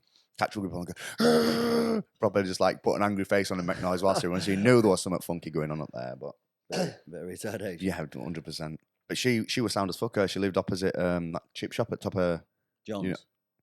not John's. You know where Glass Out and football field is? That Oh, fish up right, there. yeah. She lived opposite there. Crazy shit. Yeah. Mad that, innit? When it's like on Crazy. your doorstep, when it's like people you know. Mad, mate. Especially when you see him putting Facebook status. I'm like, oh fucking hell, she's gone missing. What's going on there? And then like he gets arrested. And you're like, well, no fucking way. I had them all on Facebook as well, so I seen it all. It's fucking mad. remember that guy in Castle, market stall owner who killed the grandma who owned the store? No. The toy shop in Cass. They were near us as well. I think he just ended up knacking her. Did he really? Yeah. Well, did you see that other one? It's fucking just full of murders around here, bro. On And people Small get Farm bored around Lane. Cass. Huh? People get bored around Cass. Yeah, I know. We've all been there though. But I've never like killed a family member or but he fucking Not pushed his yet. missus downstairs and cracked her and she died Oh, of Becky Simpson in my Yeah, year. that's She the was a one, yeah. fucking cracking girl, like just for mad shit, man. You never know what's going on behind closed doors, do you? I know, yeah. And because I can't, I've never hit, I've never been nasty to girls like that. I can't really understand that mindset of wanting to not protect them and not look Yeah. after them. And It's like when you look at when I look at Roman, like he slept in bed with me last night, and I wake up in the morning, I look at his little face, and I think, how can people hurt children? Like, look how he's just like an innocent little kid, just laid there. And I think, these little kids just don't know anything, and people fucking abusing kids and doing stuff like this goes into the fucking Epstein shit now. Let's talk about the Epstein shit. That's a nice segue into that. 'Cause I want to know about the Epstein shit. Like I've not really watched anything recently. So there's been a press release saying that there's, I believe in January, they're gonna release 170 names that are on the flight list or whatever. But as part of that, it said that anybody who's on the list has got till January 1st to make an appeal, like a legal appeal, to have the name removed from it. So obviously that list is gonna fucking dwindle down because the celebrities who are on there with the most dough are gonna, like Prince what, you Andrew think they can was just pay the way out of it though? fucking damn right. Prince Andrew was in the article that I read. It said that one of the names is more than definite is Prince Andrew. Did you see the video of Andrew recently when he just were touching the princess's ass? No. So she's like, I will Family member. I will put it on here. So like she's dropped something, Yeah. and he sort of you just see his hand in slow motion. He's gone down the back Yeah. of her ass, and then sort of come two under for me. There's no need for it. Like, and it's on Twitter now. Like we're doing rounds on Twitter. Like 'cause when I'm trying to like research a bit of this to what to talk about, I'm seeing what's sort of trending. You just see him sort of just couldn't quite help himself. Do you know what I mean? Just fucking let me have a little fucking big short fucking poo shoot. Yeah, I mean he's definitely he's done some fucking seedy shit, hasn't he? Yeah. I mean, when this flight log gets released or whatever, like these 170 names, all these people are going to be on it. Like once that's out in the public, like nothing's going to happen to them people, are they? They're not going to get pulled in, I think, because the trial's done, isn't it? Like Then why are they releasing names then? I reckon it's just a money thing. They're like, right, you 170 people, we're going to put all your names out. Whoever's got enough money, fucking, we can get it rubbed out. But it's these celebrities who've got fuck all now, who've like on their ass. Yeah. Like fucking. I'm nicked. Brian, have you seen Brian Harvey's fucking YouTube channel? No. You know Brian Harvey was No, in who's that? E17. Oh, all right. Yeah? Nah. You, fucking hell, you're too young. Is that staying up? Exactly I that know the guy. song, I know the song, I know Yeah, the song. yeah. So I seen a really sad thing the other day. So we went live or whatever, and he's just living in his flat. He's got like fucking holes in wall. It's fucking leaking and that. I mean, get a job. And he's just sat there just fucking moaning. And people commenting saying, "Oh, you've got like your fucking song every year. It's fucking played. You must be getting millions in royalties." And so he goes on live and he goes on his royalties like account or whatever. Awkward. And he's got like he got like 300 quid this year from that song. Fucking And hell. it's so That's because they just signed a Lifeway to management and that. They yeah, don't own any yeah. rights to I'm it. like Fucked. fucking hell. But I'm not saying he's on fucking Epstein, Brian Harvey on Epstein's fucking flight Yeah. list. I'm not saying he's on No, that list. we'll spin it like that. He's definitely not. But I see him singing that song at guitar in corner. You know, Yeah, all, yeah. all kids are getting nonce to fuck. we'll be getting fucking That will whiskey. That will we'll be whiskey. getting took to court for this.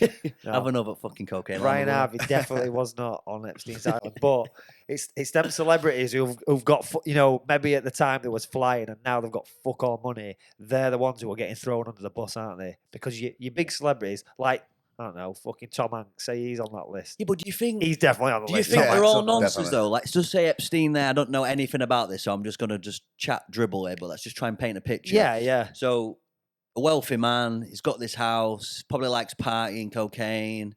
There's probably like stuff going on there where you're like, he's probably behind closed doors. You can party. All Yeah. these rich people are going over there, whatever reason. Maybe there's just like a sub club. Yeah. That's the nonce club. Yeah. So not yeah. all the Yeah, 170s definitely. were taking part in Yeah. that, but maybe they're like a small fraternity. Yeah. They were like a little sort of maybe I'm visualizing a secret door where you go through, and then it's like well, a party guy, time for a guy nonsense. broke in. Did you see the video where the guy? Went to Epstein's Island. Yeah, and there's like he's got like a temple, hasn't he? It's supposed to be like a copy of Solomon's temple, and it's got like some kind of way to get to like some underground fucking lair where I'm guessing that's where the fucking weird shit went off. So, like you say, out of these 170 names, maybe they're not all fucking nonsense kids or whatever. But chances are. But you know that out of that 170, some of them are, Yeah. and that's the thing.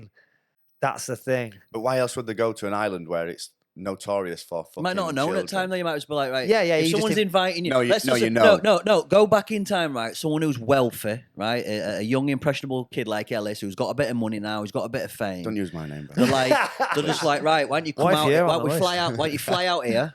Fly out here. It's going to be, no expense paid, food, party, and there'll be some women there for you. Relax, no cameras.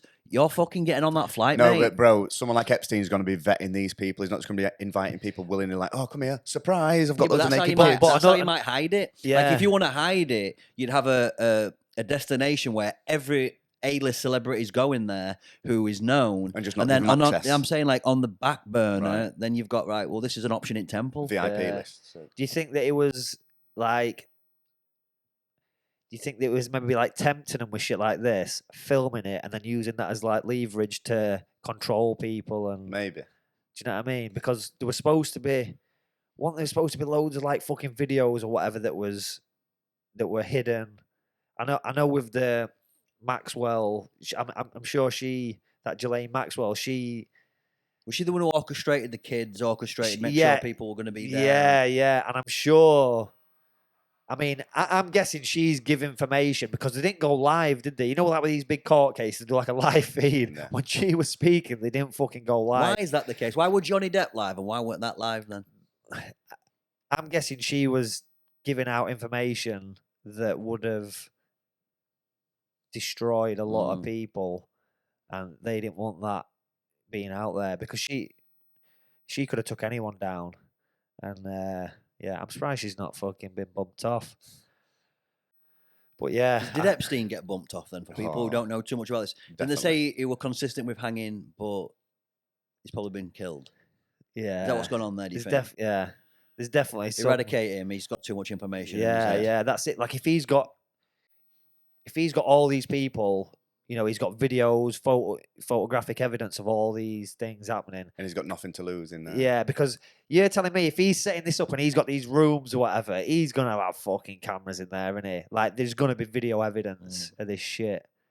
Whether it's for his own personal fucking thing or whether he's using it to like blackmail people. Yeah, you're not going to grasp me because I've got a video of you doing it, buddy. Yeah, all it is. exactly. Yeah, that's the only way to keep that secret, isn't it? If everybody's doing it and then one person thinks, "Oh, I'm not comfortable with this. I'm out."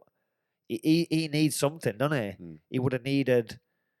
So what we're saying, COVID was a con and it was hiding this. That's what we're saying, in a nutshell. COVID was a big conspiracy. 2 years of Right, just this podcast going getting through taken that. Don't down send me now. back down 2 rabbit hole, years, bro. 2 years of going through that just because that was going on. That's what we're saying, really, isn't it? In a nutshell. It's potential.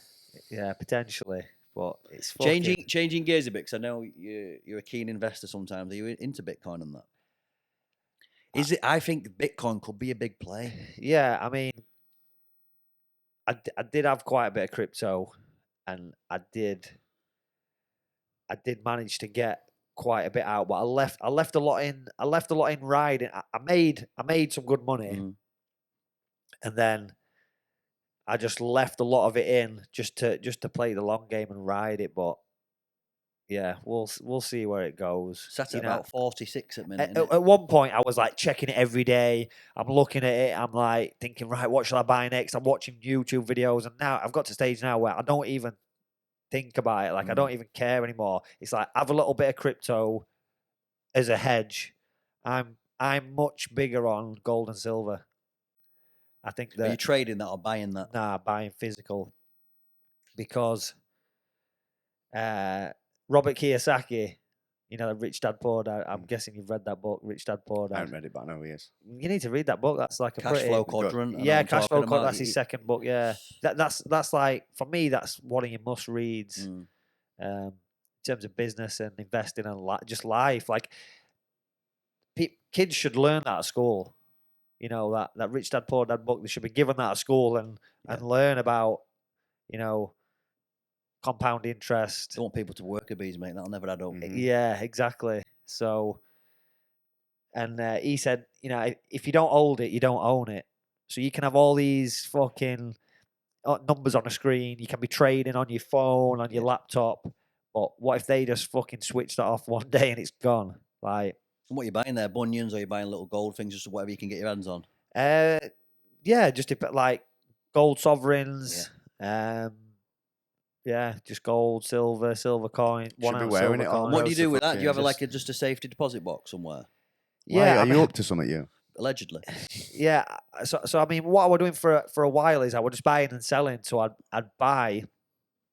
You know, a lot of people, you know, struggling for cash up to Christmas will be selling gold. So you can buy it at scrap prices, and then you can resell that. Nice. Make a little bit of money, and then reinvest that into silver, gold, whatever. So that's what for a while I was doing that. I was like buying and selling, and then It's like the original bar. Do you think it's crazy that gold, like precious metals, hold values? yeah, It's a mad old world, that, isn't it? Because I'm well into history. Do you know what I mean? I'm like history is like one of my main passions outside of fighting, and I think it's mad about gold. Think about like the Egyptians, Aztecs. Think of it. Or every ancient culture is gold was like the currency. Mm. They had gold coins. They made gold statues. Gold was like the thing, and we've put like this value on gold.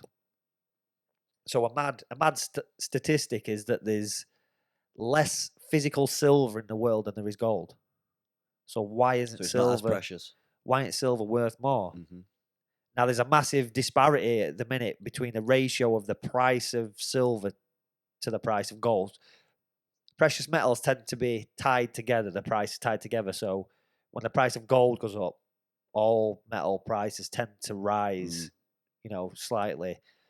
And that's been the case with gold and silver. I think gold and silver used to be like 1 to 10, so silver was a tenth of the price of gold. But now it's like massively fucking split.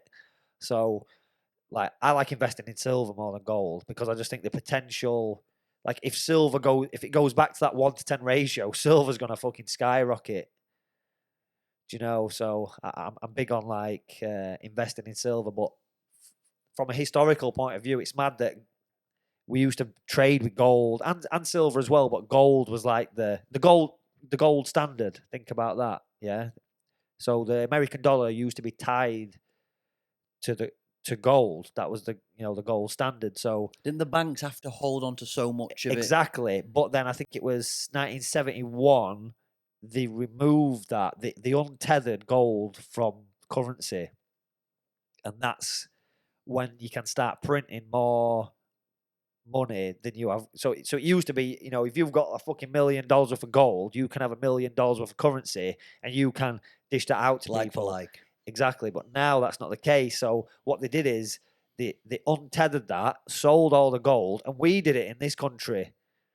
We sold all our gold and started printing more money. So then the money becomes worth less. Inflation goes up, all that Exactly. So you're getting inflation.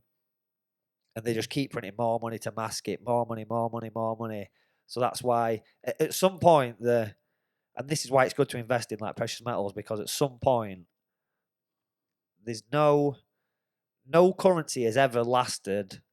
In the history of currencies, there's no currency that has they call them fiat currencies where it's just a made up currency. It's like I've just made these numbers up and I'm just giving them out. Eventually, it all collapses. And then we have to start again. That has happened to thousands of currencies over time. Fucking Turkish lira, whatever. All these currencies, it's always happened. It always reverts back to when something's not, because it's not tied to gold anymore. It's always going to revert back to its original value. So if there is no gold there, its original value is zero. If I just get a piece of paper now and cut it into 1,000 pieces and say that's worth whatever, its intrinsic value is zero, isn't it? Really, it's only the value that we put on it. So over time, everything goes back to My head was zero. just blown then for a little minute. Yeah, It's good that though. yeah, it goes back to Do zero. you So think then? So if you look at the position we're in now, cost of living, inflation, how much things cost, what you think it'll ever just squander back to zero? Or do you think it'll always be just a natural climb up? nah, so eventually the bubble has to burst, and it's the same with because you got like the housing market, everything. It's all tied together. Mm. Even the stock market, like Doesn't that seem to grow at like 8-12% a year though? Like, and it normally save money that unless there's like a big disaster. yeah, I just think that at some point everything's inflated, everything's a bubble. So at some point there's and you can't time it. You can't. People try and like a lot of my friends do trading and stuff like that, and it's just not for me. Too much risk for me. Too much risk. Yeah, it's like you're trying to predict stuff, and it's very hard to predict something that's completely unpredictable. But yeah, I think at some point it's all gonna pop, and then if you have got gold, silver, that's your hedge basically against inflation. And rich dad, poor dad. I'll probably blur this off, but I've left school and gone straight into running gyms and Yeah. running businesses, and yeah, I just wish that I never really had any business knowledge. I've just had to learn as I've.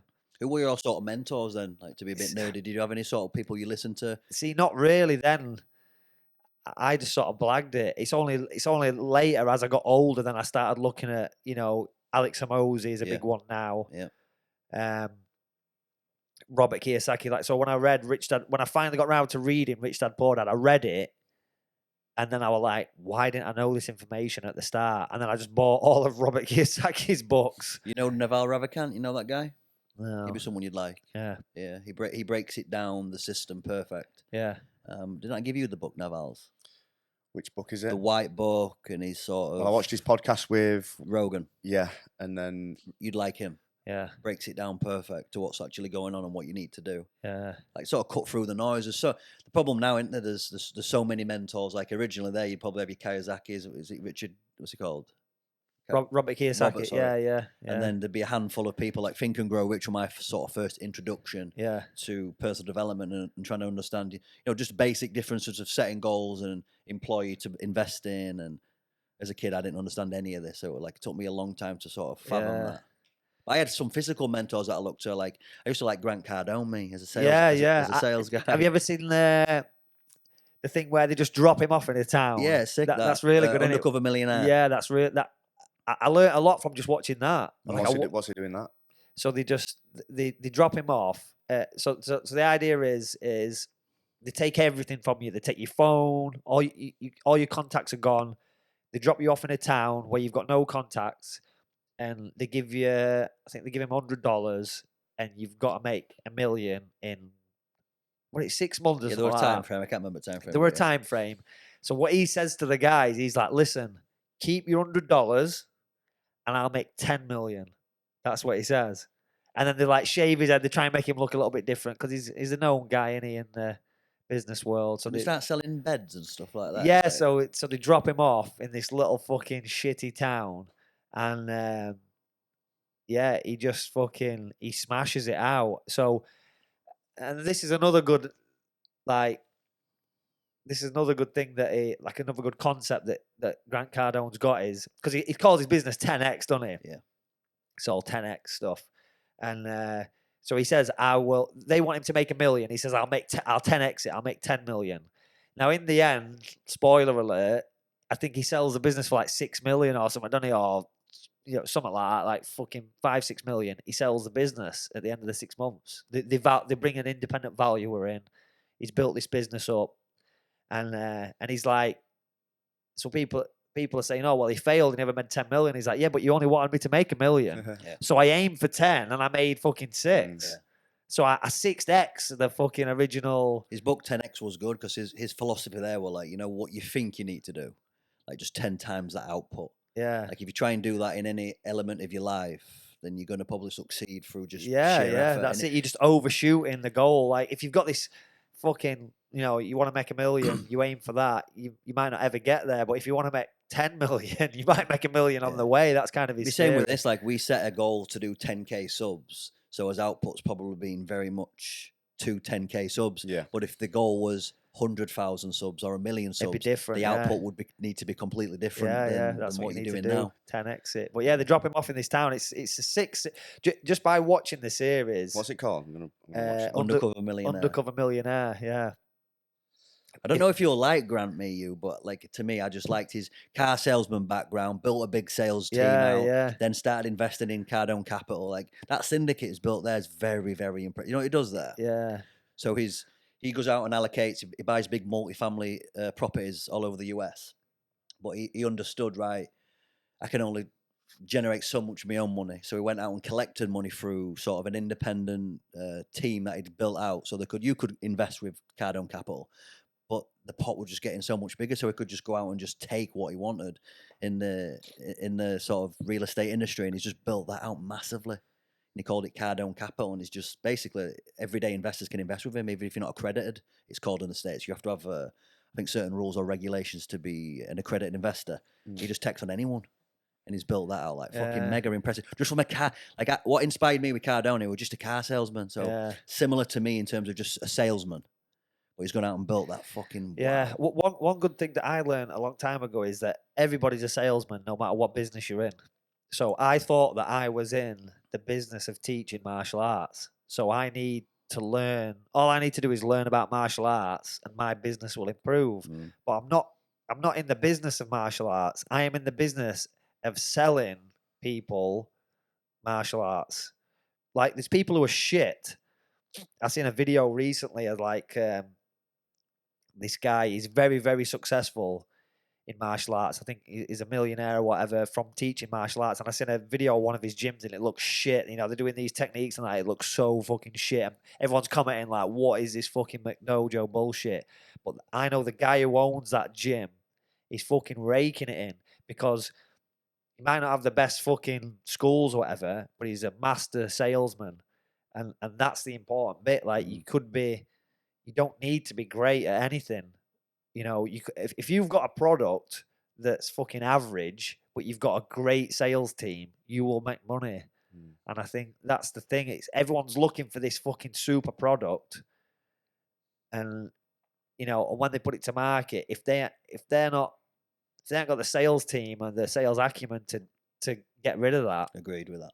So that's another big thing that I learned. But he had a book also similar to that philosophy called Sell or Be Sold. Yeah. Which were on that thesis that every day you've either been sold to or you're selling. Yeah. And that's that. In any area of your life, you're trying to get someone to do something or they're going to make you do something. It's just the world we're in. Yeah, it's good. Like on that thingy, on that program, like at the start, because he's got fuck all, he's got nowhere to live or anything, so he just goes to where they sell motorhomes. You know, like expensive, aren't they? So he goes and speaks to the guy, and he's like, "Do you want a security guard? Like, listen, let me sleep in one of these motorhomes, and I'll make sure no one breaks in. You know, I'll keep everything safe." And he's like, "Yeah, sweet." So he ends up getting a place to live. He's got a big motorhome to live in. All he's got to do is just stay there, and he's like nighttime security.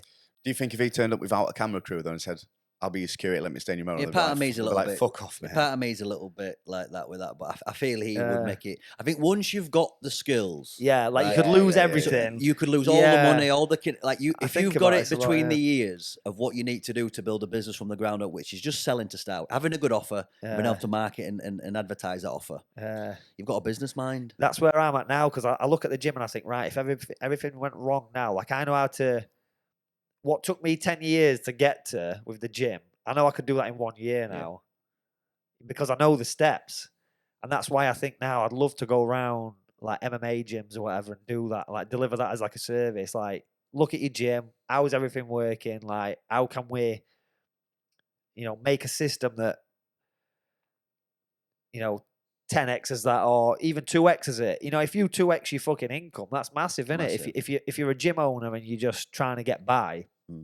So that's kind of what I want to be doing. I'm 37 now. When I'm 40, that's kind of what I want to be doing, just traveling around and helping people with their business. Help you with that. Why don't you just set a goal in 2024, pick one gym to do it with and we'll go film a testimonial? Yeah, that'd be that for me. That's where do you run ads and stuff like that? Are you built? No, we've done really well organically. Yeah, we've done really well, and there's ways to do that. There's like offers that we do. One of the biggest, one of the best offers I ever did was, and we still run it. We run it less now because we're actually really fucking busy with people. But and I ran this from the early days, and I think that it elevated the gym so that everybody knew about it. And we had always had fresh people coming in. Is, as I just said, you can train for a month for free. So you open a gym. Most people don't want to give anything away. Yeah, you like, you can have a free fucking session because you don't want to be giving. You don't want to give too much value away. But what I wanted to do is get them addicted to it. Yeah, just get people in. If I give you 30, if I say to you now you've got 30 days free, what most people will do, because we're like this, is we'll think, I'll fucking train every day. I will fucking rip the piss out of your 30 days free. I will milk it for everything it's worth. So they turn up for 30 days and do every session, imagine. And then it's like, right now you got to be a member or you can't train anymore. In them 30 days, they've made friends. They've been training in classes which they're going to improve, because the classes are good. Obviously, you've got to have good classes. You've got to have good coaches and stuff. But that investment of 30 days that you've given them loads of value. So it's like they're in the business then. And then, you've got a new customer. So that was something that I always did, is that 30, and people saying, oh, why'd you do that? And I noticed lots of gyms were only doing 3-day free trial, 1 week at the most. But we always did 30 days free. That was like our big thing. And I think we built our membership base from that. And it's also how many people they're going to speak to in that 30 days. I've just started training. They do a 3 months, should come down. Yeah. They start recruiting people, then it just grows that way then as well, doesn't it? Like if I just say to you, listen, we'll give you you can, like, if somebody didn't know the offer existed, say you call up and you're like, I want to come down, I want to try it out. And I'm like, listen, I'll let you train for 30 days for free. You feel like I've just given you, but that's the offer. We give it to everyone, but it's quite a powerful thing in it to give someone a month of coaching completely free is like, I think it's some will come and go once or twice, but the ones who stick around will be members then, won't they? Yeah. I think it's a valuable thing. So we used to have, and again, I've learned so much since the start, but we used to have a big whiteboard. So I didn't have like all this automation and stuff I've got now. So people would come in, I'd write the name on the whiteboard and the day that the membership ended. And then their name were up there, and we'd just have loads of fucking names on this board. And then at the end of the trial, I'd say, do you want to sign up? And we'd go from there. But it were all fucking manually done. Now it's all online. It's easy. But yeah, I think that one. And I even considered, I thought, I could even give 2 months away. I could even say, right, it's 60 days. We're going to fucking give 60 days away. Like, who's doing that? Who is giving 2 months free membership away? Nobody. So I thought, if I did that, it'd set us even more apart. But the problem we've got now is we've got so many members that classes are really busy. And it's like, you're opening floodgates a bit. Exactly. So now, we've dropped it down. We'll just do like a week free trial or whatever. But if I went into a new business, or it could be a gym that's been established for a while, but if I go to that and it's like, we've got 100 members, and I'm like, right, let's get you to 200. Let's do a month free trial. They're like, whoa, we don't want to give a month away for free because that's, say they charge 70 quid a month. It's like, you're not thinking at long term. Exactly, yeah. You're giving £70 away, but you're not. Because that person wouldn't be in your gym anyway, paying you that amount of money. So it's like, give all them free trials out, and your membership base is going to grow. So that's smart. Would you still do that if you open a gym from scratch? One second, I'm just going to have a quick piss. Would you still do that? Let's say if you open a gym fresh, would you still give people the month's membership? Then to be quite a bit of overhead than what they're paying your coaches, paying for obviously the rent and lighting and stuff. Yeah, I'd still do it. Would you? I'd still do it. I'd take that hit at the start. I suppose if you got a bit behind you, So what I'd do is this, to cover that. You do an opening offer. So you do like, if you sign up today, you do an open day. If you sign up today, pay for the year, commit for 1 year, it's X amount. Yeah. Right. So day one of opening, say it's 500 quid for the year, you get 10 people, boom, you've got 5 grand. That's your little buffer then. Then you do the offer 30 days free. I'm giving away my fucking business strategy here. Yeah, innit? But this is what I'd do if I Yeah, went yeah, into yeah. a new business. I'd do this and then yeah, give them that 30 days. Then you're just building your membership base, aren't you? Makes I sense. think that's a good way to do it. Well, I've got a question about goals for 2024, but I think we should wait. I think he's coming in now. Is he? I'll wait. Before we get into the Fuse thing, since we're talking about goals and business, what's everyone's goals for 2024? Time to get accountable. You're on camera. I've What are you gonna achieve? written mine down in the journal, me. What are they? I do want to probably grow the skills that I've learned with this academy, like the business skills I've got. I do want to probably scale that out a little bit.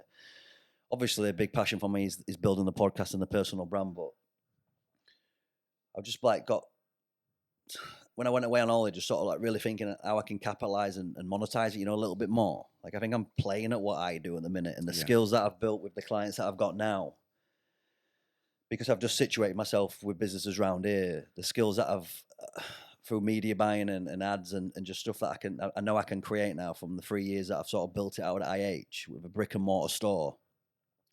I can help a lot of other people like that, mate. So I just want to sort of just figure out a way to scale it. But the problem for me there is, what I'm not used to is building a team around me. And that's the fear I've got, not, you're going to have to employ people. And there's because I've dealt with employees at the motorhome place, it's the hardest thing to come across decent talent, and you've got to put a lot of energy into them. They probably think a little bit differently to us. So I've got to get into that mindset of, I'm going to have to, even with this, like with people, to scale it, we can only do so much ourselves. So I need to multiply my efforts through bringing in more people, and that'll just scale the business out, and it'll scale this out. That's all I need to do. I just want to just multiply it out next. Obviously, I've got some New Year's goals with like getting in shape again, but I fucking say that all the time. That's just the case of That should be just like a constant thing, shouldn't it? It's like, getting I in don't really shape. need to write that down. I just know that's a necessary evil, that I want to be in shape and be optimal in that regards. But I like making money. Like I've had this argument with Hartley. He's like, you don't understand. Like when's enough money's enough? But if you treat it like a game, man, the fucking game's unlimited, isn't it? Why box myself into a certain level of income and that's it? I just want to leverage that skill set, me. Of you say it there. It's like, how many businesses out there could and want that help? It's massive, isn't it? Yeah, don't know, don't know what to do. Yeah. They're probably just sat in the comfort zone, and they probably justify why they've got X amount of members or X amount of revenue through other sort of tools that you bring in. Yeah. Like, come on, like you can scale it through the internet now. It's never been easier through the device to do that, whether it through video content or running ads. Like, come on, like that's my passion. But it's just finding the right clients and other around here. That's the thing that I need to wrap my head around. What about you? OnlyFans millionaire? Yeah. Give me an upper decky. Well, I made a bit of a goal because obviously I'm looking at places in Warrington now. That house we found. Have I shown you it yet? Oh, yeah, I've sent you an. Bungalow like mine's copying me. Yeah, but it's like, because I'm going to go into renting because I've only been self-employed for just under a year now. So I don't want a mortgage. Yeah. I couldn't get a mortgage because I've only been a year self-employed. My goal is to like earn enough money next year to buy the house without having to get a mortgage, basically. So that's one of them, which OnlyFans is my main way to do it. But then with the shoe on the other foot, my goal is also to build something else, whether it be this brand or something else that I can build to stop me from having to do OnlyFans the year after. Because obviously having a kid on way, it's not exactly a massive issue, but it's just like mentally in my mind, like, do I want to be taking content, having to talk to fucking people who are subscribed to my channel whilst I've got a family? You know what I mean? So they're my two main goals, really. And just build the personal brand's always massive. Do you not think? Like, do you think that's a big place still today? It must be. Oh yeah, definitely. You've got to be constantly working on that, aren't you? I mean, you can sometimes drill down too much into like one business or whatever, and then there's two arguments. There's the multiple streams of income thing, isn't there? But then at the same time, like an emoji thing is like, what's the one thing that's making you all the money? Yeah. Drill down into that. Get that gushing. But at the same time, you got to realize that there's an expiry date on most businesses. So it's like you do need to be working on the other stuff at the same time, don't you? So It's figuring out with with the podcast. Obviously, it's still growing and it's still, it hasn't got the eyeballs on it that we want now. But then it's obviously figuring out the value or how to monetize those eyeballs correctly.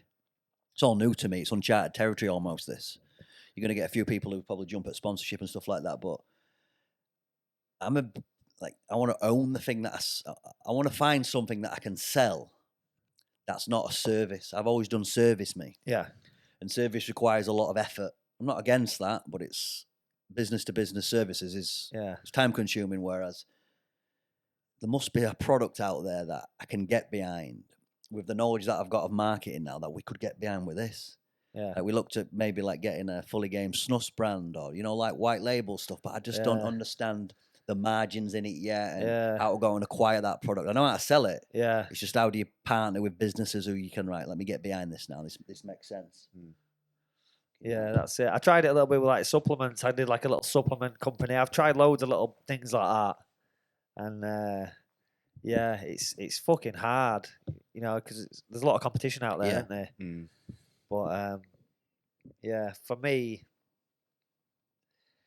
goal wise, I've not even really thought about it. But like you say, like I'm gonna fight next year. I'll have a couple of fights next year. But fighting is more like a hobby to me now. Where I used to fight because I needed the fucking money as well. That was like part of my income as well. Whereas now it's just a bonus, right? And fighting keeps me in shape. So rather than saying I'm going to get in shape next year, if I just have a couple of fights, I'll be in shape because I have to be, So that'll keep me going. But yeah, in terms of business, definitely trying to get. I think you should do something with that. The family history. So this is the thing. So I've got like my MMA business. I want to get into helping gyms grow. I've got my gym. Once that's fully maximized, then I can go to other gyms and maybe help them. That'd be a nice business that I'd like to do. But then, I'm really into like genealogy and history and stuff. So I really want to. It's just getting the time and stuff, and like I'm not good with all this, with all the cameras, all these kind of setups. But I wanted a channel where, I get you and I take you to places in your family history, graves. I really like. Because I think the history space, it's like a lot of old dudes, isn't it? It's like a lot of old dudes, It's most people see history as kind of a boring thing, but I want to make it cool again. Yeah, make history cool again. We'll get that cap. Yeah. How hard would that be if we said we'll do it for what you've done with Ellis? How hard would it be to film that? Yeah, I guess it's not that hard, is it? We just go to some places we should do that. Yeah, start putting it together. Yeah, I think that's like, because that's something that I'm passionate about, and I think it's easy to be into something, isn't it? It's easy to create a business that you really like. I'm passionate about the gym, so that was easy to grow that, and it's same with this history thing. Like I'm passionate about it, so I think it should be easy to. So much like a passion, you can easily turn it into a business thing. Yeah, I think that's why I struggle a bit with the OnlyFans thing.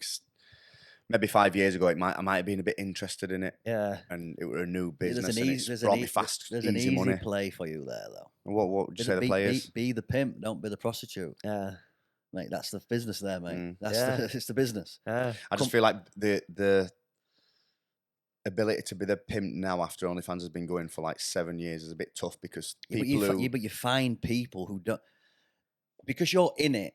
You feel everyone knows about it, and people have a perception of it, or maybe know, right, it's where I see chicks naked, or I see Ellis getting his dick out and stuff. Like that's the game they're in.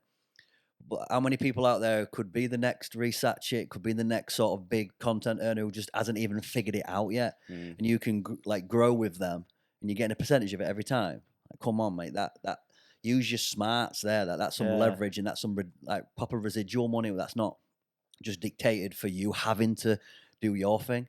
Be the creator, set the standard for the people. But I think you've really got to get behind that side of the business if that's still in alignment with what you're about. I think for you, when you sat and talked to Reese, I could see him somewhat talking him out of it. Yeah. Because Reese has got to a certain level of it, no doubt, and he's gone and built his competitor to OnlyFans, and you can see what he's done. I think you sort of look up to him a little bit, there's no wrong with that. He's made some quality money, but you've got the skills to do that as well. Like for me, there the play is that philosophy, like be the pimp, not the. Yeah. I not feel the like I prostitute. lost sight of the agency thing. That were all right when I had it rolling, and then I just kind of like put it to back burner, focused on other stuff a bit much, and probably lost a bit of doubt. I had a bit of doubt in it as well. Like It's tough that because when you're building courses like that, you'll notice with building courses, you've they've got to start and do the course. That's the hardest part. So Yeah. like you selling me on a course to learn to street fight or whatever it might be, some basics of MMA. Yeah, I could buy your salesmanship. I could do your lead magnet, and I do a day of it, and then I'm like, right, I'll pay it, 200 quid, 100 quid, whatever the cost might be. I've got to do the course then. Yeah.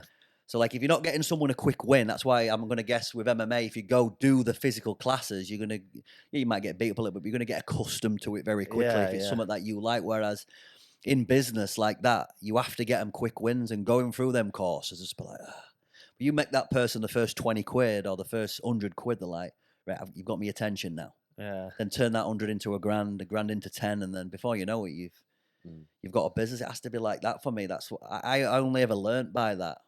If that makes sense, what I'm saying. I don't know if the whiskey's Yeah, it just does. I fucking get took it. toll. I get it. I get it. Before we go into that, I've got a fucking deep quote here that I want you Oh fucking. God, here we go. No, it's like part of thing here. Like, what? I want you to be honest here. See if I can read it when I'm fucking a bit pissed here.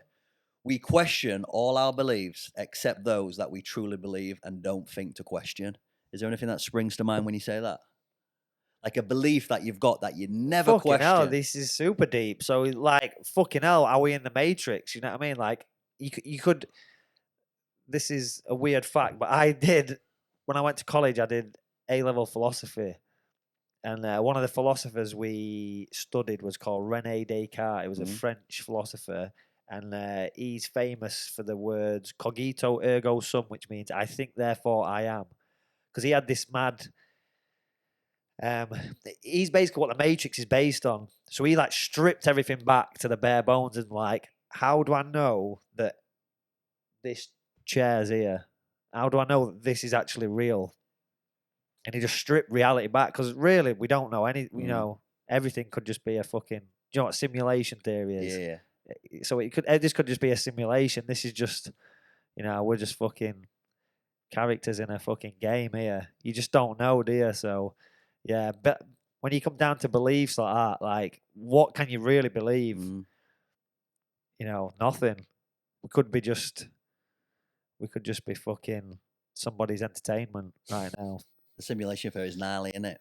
Yeah. I'm stoned sometimes and ponder on that. But the problem is, like you say, with all these conspiracy theories, it doesn't, knowing that, if you come to the conclusion that this is a simulation, we are living in the Matrix, we're just fucking human batteries or whatever we are, that doesn't get you any further in your life. Yeah, still play the game we're in. Yeah. So it's like we're trapped in this fucking, in this wheel. We have to fucking play the game, don't we? So Yeah. I think it's important to be. Do you know what the word nihilist means? Nihilist? Is that? I don't know what the word means. A nihilist? Yeah, I read it in the book here. He kept speaking about it. Did Hormozy nihilist? And I'm surmising it's something to do with that like belief and just do dictionary definition. Isn't nihilist where you just like, what's the fucking point and everything? Is that what it is? Yeah, pretty much. A person who believes that life is meaningless and rejects all religious and moral principles. Yeah, so you just like nothing. Everything's just pointless, isn't it? Yeah, nihilism. Yeah. Like he was saying that Hormozy was just like, I don't believe in. I have no strong beliefs. I just do. Yeah. And like he says, when that penny dropped of that understanding that I'm not going to be tied to certain beliefs or the way I think about myself or other people, I just do it. Yeah. I'm like, fuck me, is that a bit of a sad way to live though? I don't know. Yeah, I think it's nice to have some beliefs in it, and you go into this fucking religion shit. We're coming up to Christmas now. Like, do you believe in God? I was gonna bring religion up there. Yeah. But God's such a broad word. Yeah, definitely. Yeah. Some people think of God and they think of this man in the sky. Yeah. God could just be nature in its wholeness. Like the force. Yeah, whatever it might be. It doesn't need to be that spirituality and religion. But I think atheism, like the no God kind of belief, is massive now. Do you know what I mean? I think it's like, obviously there's a rise of science. Science is like anti-God. I don't believe it is. I believe it kind of it can. Science and religion can work together. A lot of people think they're separate things, but Yeah, I think now I think most people now don't believe in God. Yeah, I would think. I agree. Especially when there's so much war and stuff going on. Yeah, Like, how but can these I religious think people be doing what they're doing to I each think other? that's a bad thing. I think that the more people don't believe in God, I think, and then there'll be more problems. You're moving away from a. There's nothing wrong with tradition and traditional values and sets, but people have just gone too far the other way now.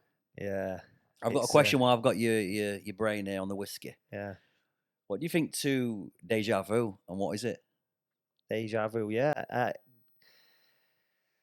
So there's like the past memories, isn't there? Like the past lives you've been here before, you've done things again. Like I am a bit of a believer in things like that. Like What you've walked life before through a different body, yeah. I and your think spirit's just been incepted into something else. yeah, That'd be yeah. gnarly, that, wouldn't it? I think maybe not totally. I think maybe not like I was this guy in the past. I think that maybe part of you know what I mean, is connected Imagine if you to just someone keep else. going round though. So Yeah. what do they always say? Glyn said this to me once. Like, what's the thing they say when you're dying? What do you see? You see like a white fucking And what's the White first thing you white see when you're light. born? Yeah. You don't like. Well, to- when you're born, you, Why are some people Coming like? out If of we go touch. deeper, if we go deeper here, right? So intellect, you could just say it's down to IQ, brain bandwidth, ability to take in data and absorb it. Yeah. But why are some people wiser than others? Yeah, that's it. Like I look at my little lad and I think he's been here before. Yeah. There's things he says, things he does. Do you know what I mean? Like, so my dad died. What age were you when your dad passed? When were it now? 2014. So fairly recently. Yeah. So, but then it's like, then Roman were born 2015. You know, I'd say, I think there's like fucking 10 months or something between them two events. So it's like, you know, part of me thinking is part of my dad been reincarnated in my son, you know, it's, and I see things like that in him, but you're gonna pick up stuff like that. You want to see that, don't you? Like Yeah. I want to see Yeah. my dad in my little boy. Like he never met his granddad, my dad. But you know, I want to see that in him. So maybe I'm just looking for that. Do you tell him a lot of stories and show photos and stuff like that? Yeah. So he feels like he knows him. He Yeah. feels like he knows my dad, you know. But he don't. And he says stuff like, "Oh, I've seen him. I've spoke to him," you know, shit like that. But he hasn't really. But I think it's just, yeah. I do. Like I'm not. I was never religious. I would have considered myself an atheist as a kid. Like if you were asking me as a kid, I'm an atheist. I don't believe, you know, God doesn't exist. But now I'm more religious now than I've ever been. Through history, you know, through looking at history, and you look at the history of all the different like cultures, and you realize that it's the same story, the same like history of every, just told in a slightly different way, you know, from a different perspective. That's probably the only problem with religion. It can be taken and digested many different ways. Yeah. And people look at religion now as like a way to, it's a way to argue. Yeah. So you look at what's going off now in you know, Palestine or whatever, and people think it's like you've got Jews, you've got Muslims, you've got Christians, you got these these three religions, and we're all kind of against each other. But I think what people don't realize is, and this is why I love like learning about history, because I didn't realize this. You know, when you start looking at the history of religion, you realize that those three religions have all got a god. Yeah, that God is the same God. I don't know if you know much about, you know, those three religions. They're the main three religions in the world. So We go there: Christianity, Islam. yeah, and Judaism. Yeah. Yeah. So they've all got a God. Yeah. So you've got like you've got Allah, you've got God, and you've got Yahweh. Okay, you got these three entities. So we think that these gods are different. You believe in that God, we believe in this God. But they call those three religions the Abrahamic religions. Have you ever heard that term? The Abrahamic religions. No. Yeah, it's because they can all trace their ancestry back to one guy called Abraham. So this guy called Abraham was speaking to God, and then from him spouted Judaism. then Jesus was a Jew. Yeah. So the God that Jesus is talking about is the same God who Abraham was talking to. So the God of Christians is the God of Jews. Yeah. Now, Abraham had 2 sons. He had more than that, but he had 2 sons, Isaac and Ishmael. So Ishmael is the progenitor of Muhammad, the Prophet Muhammad. Do you know what I mean? So there's a family tree. There's like a genealogy from Muhammad to Abraham, but there's also a genealogy from Jesus. You know, I believe Jesus was a real person, like he existed. Probably So just a good salesman. yeah. So that tells you that if everything, it all goes back to this one guy called Abraham, like the teachings, and he was speaking to God. So Muslims, Jews, and Christians are all praying to this God that Abraham was speaking to. So it's the same it's the same God. You know, all these three religions are way more connected than you think. So if you read the Bible, I've read the Quran, the Bible, the Jewish Torah, which is the first 5 books of the first 5 books of the Old Testament, which is the Christian Bible. You know, the Old Testament of the Christian Bible is the books that the Jews read. So it's like it's all the same shit. Like if you read the Quran, who do you think is the most mentioned person in the Quran? I'd say Muhammad. It is Moses. Is it? Yeah. Who you know Moses, don't you? He went and got the 10 Commandments and all that shit. That's the most mentioned person in the Quran. Did you say read all them? Yeah, yeah. So when you say that to someone, they think, well, what's he doing in that book? Like in that a different, but it's the same. You're talking about the same group of people that all these religions are talking about. It's fucking that got really, Do you think religion really deep and weird. But do you think religion initially was just a way for us to make sense of things? Let's go back before science was as well established as it was. If you're seeing things like eclipse, thunderstorms, floods, you're seeing all this sort of like crazy shit going on. Like, imagine not knowing what it is and trying to make sense of that. Oh, definitely, yeah. That's. Do you think that's where a fair point? That's probably where a lot of these stories came from. Yeah, yeah, and I think a lot of the stories from all these different cultures that ended up becoming separate religions. Again, it's all the same story. They've all got like similar, like most cultures have a story of somebody who came from somewhere else and taught them things. Yeah. So like the Egyptians have a guy called Thoth. He's a god who came and he taught them how to write and how to build stuff. You know, and all these, like the Incas have the same, you know, they have a guy who came to them and he taught them how to build pyramids and shit. And every culture's got like these same characters. Yeah. But then because they're in different, you know, geographically different places, they just evolve into a different culture, a different religion. But I think I think it's great to look at history now and find the similarities between, like you could sit here with someone who's like a different religion or from a different culture and you could talk and you could find, you could argue a lot, couldn't you? But you could find the similarities between like cultural history. And that's what I'm I think that's more powerful than looking at the differences. Yeah. Like, that's why I like looking at, you know, the main 3 religions. You know, you look at Judaism, Islam, and Christianity, there is massive crossover between the 3. Like, there's a lot of similarities. There's more similarities than differences. And if you sat and talked them out, I think everyone would have a better understanding of each other. Because at the minute, people are just like, oh, fucking, you got terrorists, these are Muslims, you got these guys, you know, you got these Israelis doing this. It's like, there's a lot more to it. There's a lot more layers than that. And there's a lot more, you know, similarities. It's not like my God versus your God. It's the same God. Yeah. It's just different interpretations what people have. Did you ever go down the rabbit hole of the stoned ape theory?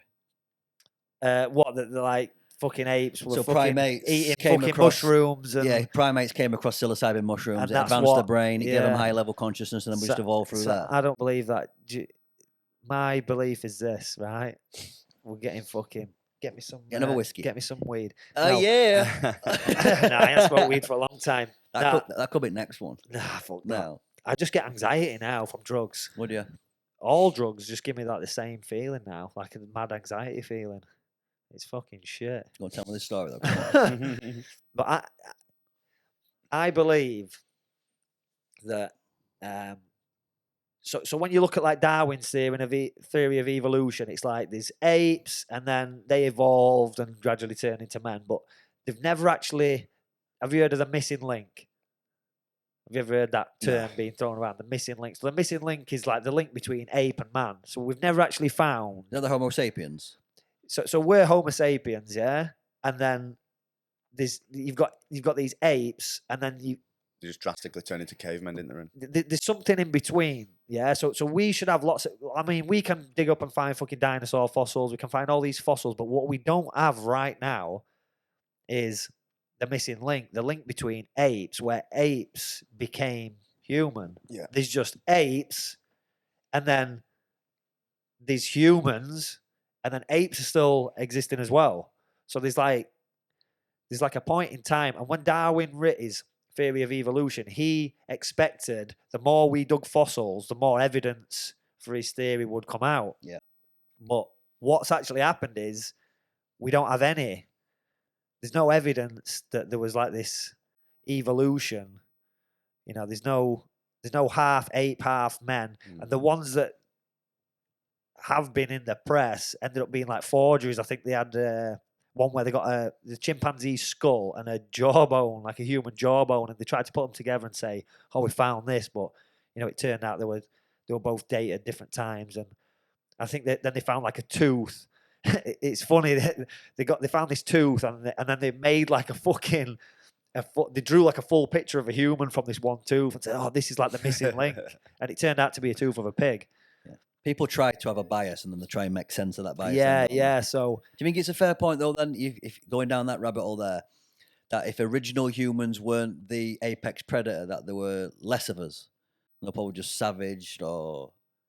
Yeah. So you got to think if humans were lower down the food chain, we wouldn't exist, would we? Because we would have been fucking ate up. So what I believe is this. So you've got, and we're going back to fucking aliens and shit here. I'm not saying it were aliens, but like, I think we were seeded.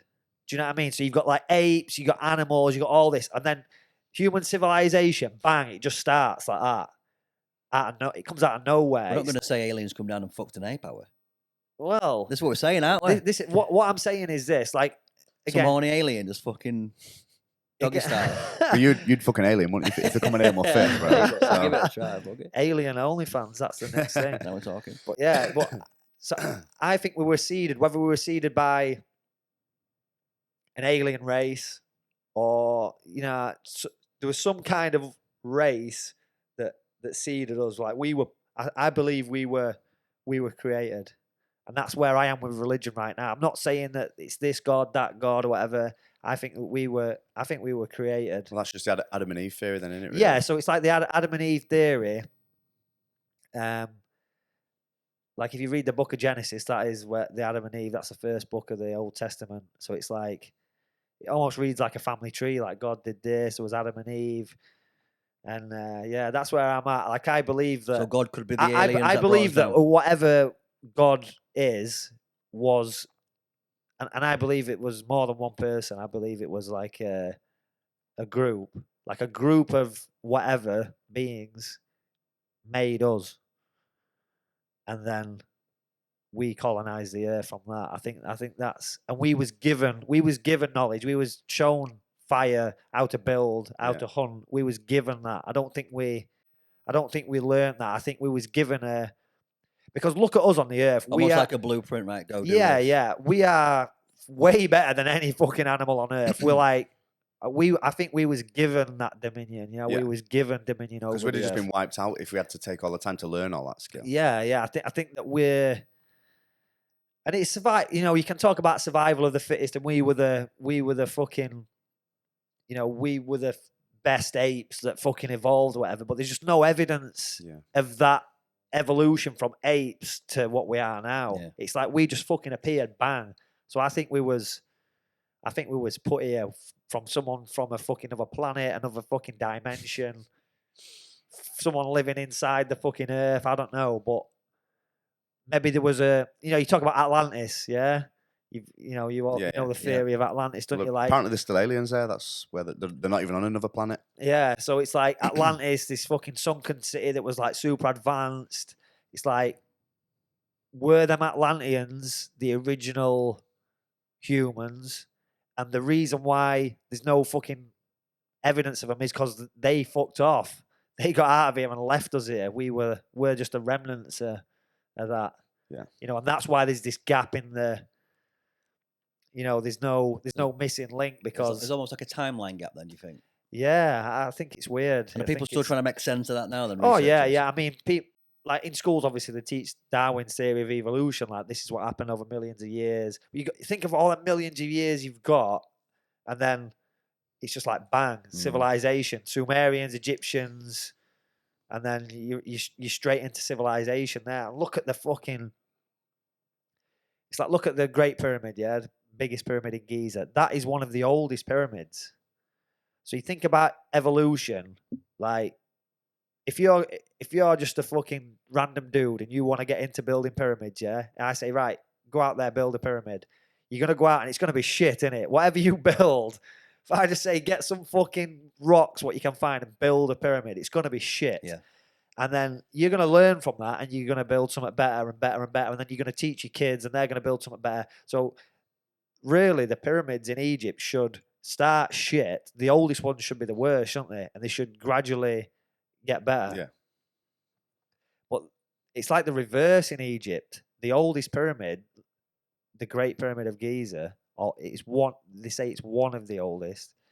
Is actually the fucking biggest, That structure. the best structure, like the best engineering, which would suggest to me that someone had that knowledge right at the start. And whether they fucked off or whatever, whatever happened, I don't know.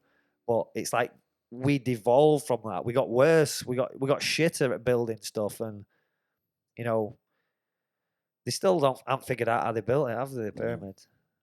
I've been No. down that rabbit hole because I'm a big fan of Graham Hancock. We bring him Yeah, a I'm fair bit saying. on the pod, but it's where do you spend your time? Because these things interest me, but like it's a lot of studying. I'm surmising. I know it's a lot. It's a lot of fucking. Well, Watching if videos. nobody's got the answer, what's the point in even I trying know, to study it? yeah. but maybe- Like, we're not going to figure it out. I How mean, do you know? fucking hell. Maybe I get epiphany one day. Yeah, just fucking smoke a few fat doobs and pop some mushrooms. You might figure it out. Yeah, but yeah, it's just but that's where I'm at with like religion and shit. Is like I do think we were created. So I do believe in. I'm not going to say God, but I believe in a creator. I'm gonna read Bible. Me. Yeah. I watched Andrew Tate and George Jenko's podcast, and they were talking a lot about religion and just their views on life and how you should be. A lot of it's based on religion. I'm like, I'm missing that bit. Yeah, like I think obviously the problem with religion is it's divisive in the fact that you've got different religions, and even as like Christianity, you've got so many versions of Christianity, like Protestant, Catholic, what happened with that, and then you've got all these different like subsects of Christianity. So I think that's the bad part of it. But when you think about like the 10 commandments, thou shalt not kill, like that's a pretty like the general rules of religion are quite good. It's like when you're getting down into the nitty gritty, that's when it becomes what you think versus what I think. But your general things is don't fucking lie, don't cheat, don't kill people, Love thy neighbor. Yeah, like your general rules, like the 10 commandments, are pretty decent, really. It's not like. So I think religion was a good thing. I think, like instilling that in people as they're growing up, I think is, you don't want to indoctrinate people with like religious fucking, make them like religious zealots or whatever, but just the general principles of religion do tend to be quite good. Looking after each other and helping each other, and I think that we need more of that in the world. So, yeah, I do like religion for that now. That's your problem there. Just to piggyback off that, like with kids now, you've got a young son there. It's you bang on the money there that who they're listening to and and the guidance that they're following is all skewed now. Yeah. You know, who they watch on YouTube Yeah, and all stuff like the this. secondary school that I went to is shut down now in my village. It were a rough school. It was shit, but now it's like there's a private academy opened, which is like the secondary school, but because it's privately run, obviously they can teach what they want there. It's not like a state school where it's just like this is what you teach and it's all kind of the catering to everyone. It's like a Christian school, so you know they have to say fucking prayers in the morning and shit like that. But it's like, you know what? I want him to go there. Like I'd rather him go to a school like that where it's, even though it's a little bit of like,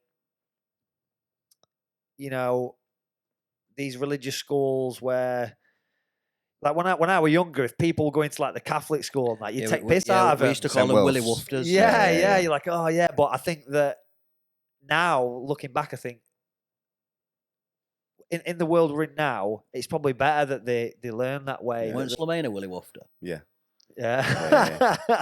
Just the morals they can learn, and like Yeah, it's worth getting called a puff for going to a Catholic school. Innit? Yeah, I think the moral lessons from religion are good, and I think, yeah, He's very impressionable, so you got to be careful because he'll be signing up to some sort of Hebrew we'll be- scholarship scheme. And, you know, when you're on about that, when you're on about that sales guy fucking with piano thing, I'm like, I'd have probably bought that. Mate. Yeah. If I'm into something, I'm just like, oh, I need that. Yeah, I need that shit. Yeah, I am. 100%. Yeah, I and was then you've got Christmas. We're coming up to Christmas. Yeah.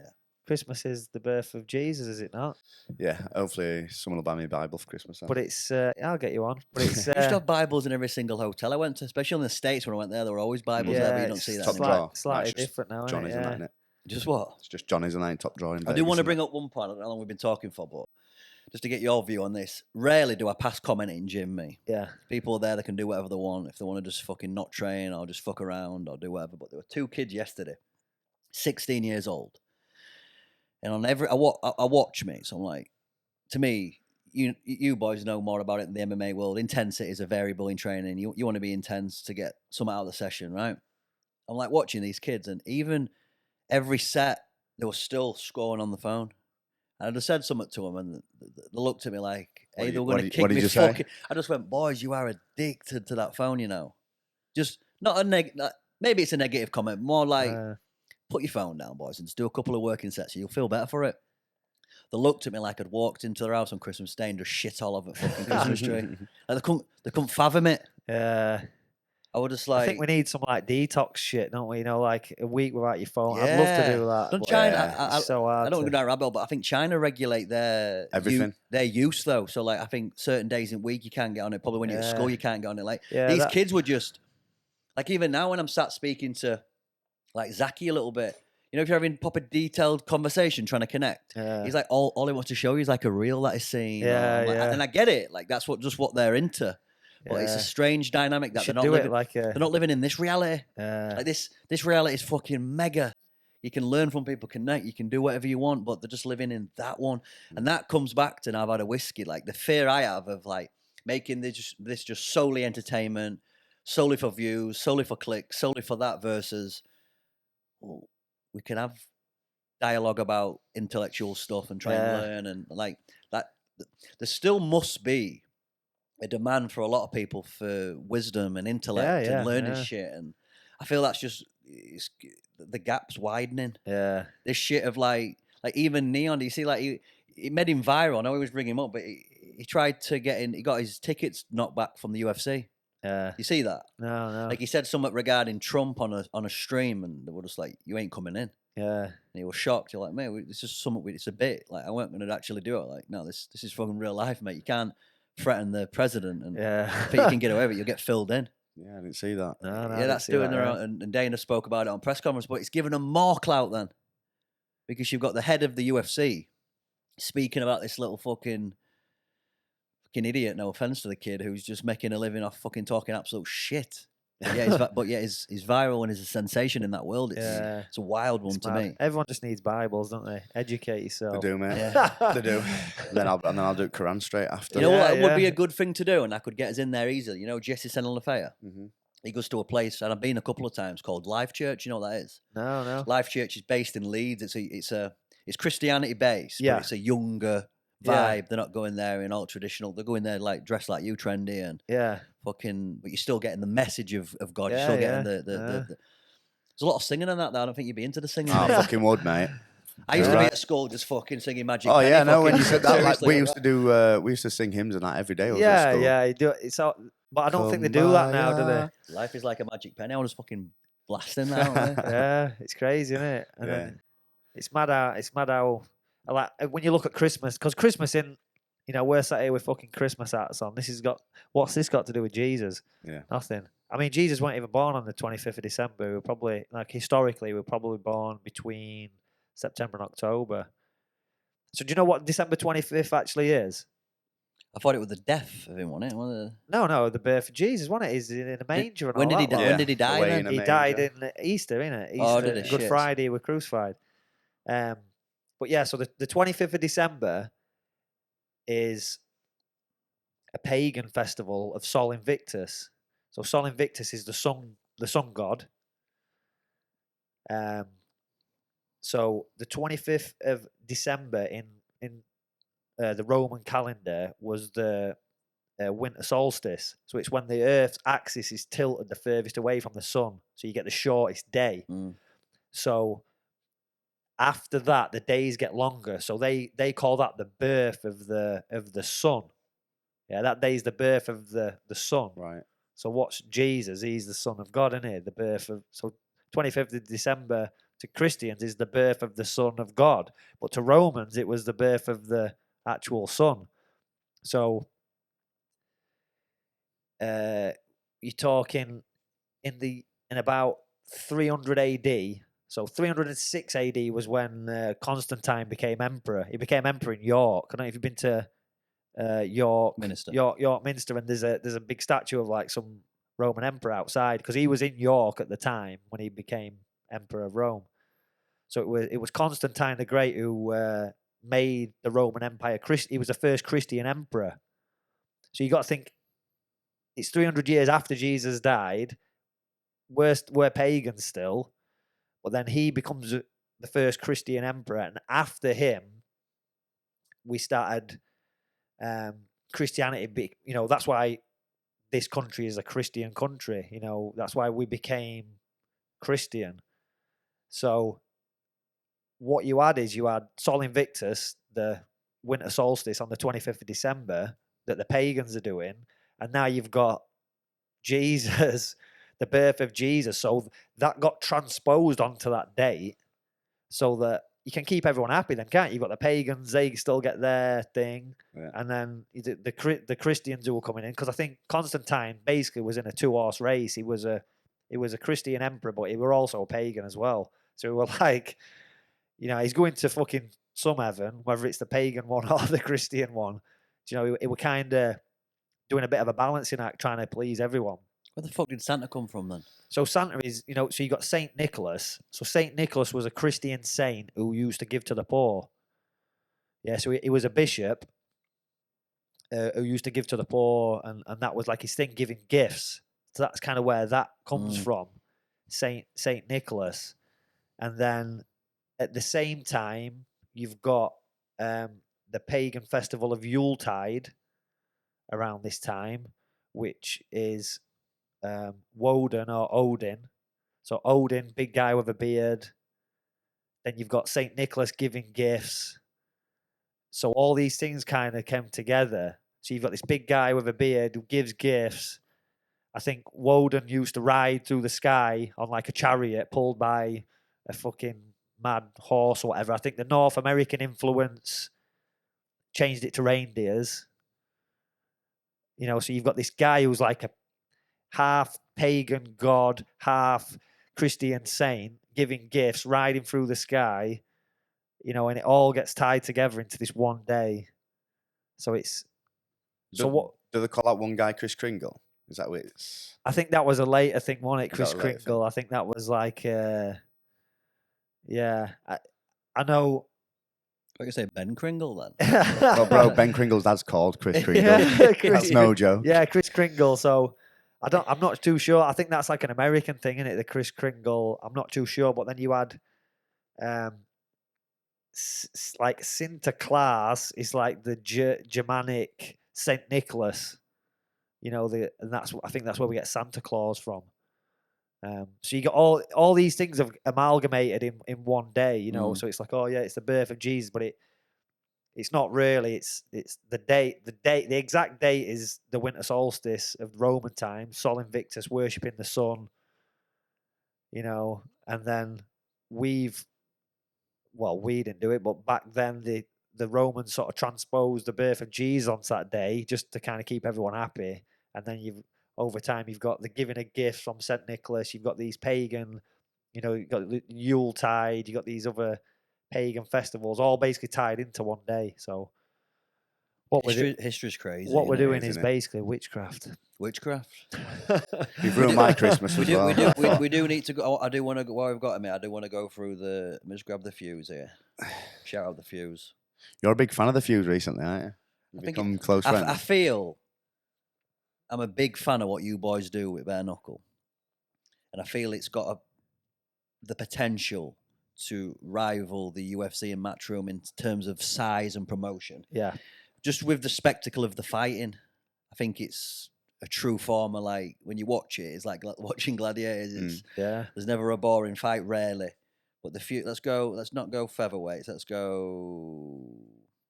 So I'll go welterweight. You got Rico Franco there at number 1, Conor Tierney number 2, Franco Tengalia, yeah. number 3, Paul Cook number 4, and Nathan Hine number 5. It's a shambles that Johnny Graham's not in that conversation. But what's Rico doing next? Can you give anything away there, or not too much yet? He's looking at a big fight next year. Yeah. And we're probably not going to be in the UK. States based. Yeah. So that's what we're looking at. There's conversations going on now. So yeah, we're close to getting something, but yeah. Just seems to stay ready on a year round, Rico. He's The professional. That's the thing with Rico, is like telling him to chill the fuck out. Or just can't let go of it. Yeah. Like he just wants to. He got to a stage where we're just sparring every day. It's like, mate, just fucking have a day off. Like, let's just chill out. So for Rico, it's more about reeling him in. Why do some people go more towards the other way? It's just they want to get the competitive edge? Is it just in them to do that? What everyone's different, aren't they? For Rico, it's just like he just wants to fucking train every day. Yeah. And for Rico, for me, like, I like training every day, but some days it's just I just want to train nice and steady. Just have a steady session. Whereas for Rico, he ain't got steady in him. Like I can do like a little technical session and feel good afterwards. Think, oh, I've achieved something there. Whereas Rico he don't feel like he's achieved something unless he's like sweating and fucking feeling like he's going to die, being sick after or whatever. So he really likes to push his body like that. So yeah, he just needs, and obviously with his illness, his immune system's not fucking great. So he's pushing that boundary. Yeah. So he just needs. That's the main thing for Rico, is just fucking reining him in. Let's go through the light heavies. That's your category, innit? You got Danny Christie, number 1, David Round, number 2, Conor Cook, number 3, Chaz Wasserman, number 4, and Danny Mitchell, number 5. Were you fuming with number 5? Fucking fuming? Nah, I'm not fucking arsed, me. Like, these rankings are just. I've only had one fight for the BKFC, so it's just one of them, innit? Who do you want out of that top 5? I mean, any of them, but like, obviously with a bit of inside info, I sort of know who's fighting who at this stage. It seems to be common knowledge that Chris is probably going to fight Round next. Yeah, because actually, so before I fought John Ferguson, Roundy messaged me, and I said this on the Fuse podcast as well. So he messaged me saying, "Oh, like, whoever wins, I'll fight the winner," and I'm like, "Yeah, cool." So I sort of half expected that. But I think because, obviously, when Christie lost to that Jared Warren, all of a sudden everyone's scrambling to fight Christie then, which I think's a bit of a fucking shit move. But it's fair enough because Christie's still the champion. He's still got the belt for the UK. So everybody wants that. But I think it's just when somebody loses and then everyone jumps on him. And then people are calling him out. I think it's just a bit shit, innit? It's like you should call someone out who wins. You know, like someone wins, like, oh, I want to fight him next. Yeah. So Yeah. it's a bit shit. You But feel like taking your name out of that equation is it the boogeyman? Is that the right phrase? Is Conor Cook the boogeyman in that division? yeah, I think he's like the dark horse really, because you know I don't really see him on socials that much. Like I've seen a little after fight interview, but he's not really. I don't know. I don't follow him or anything like that, but I've not really seen much of him in terms of media. But I think he's good. I think he's like in terms. I think skill wise, he's the best in the division. Like when I've watched him, I thought, yeah, he's good. Like he knows what he's doing. He's patient when he fights.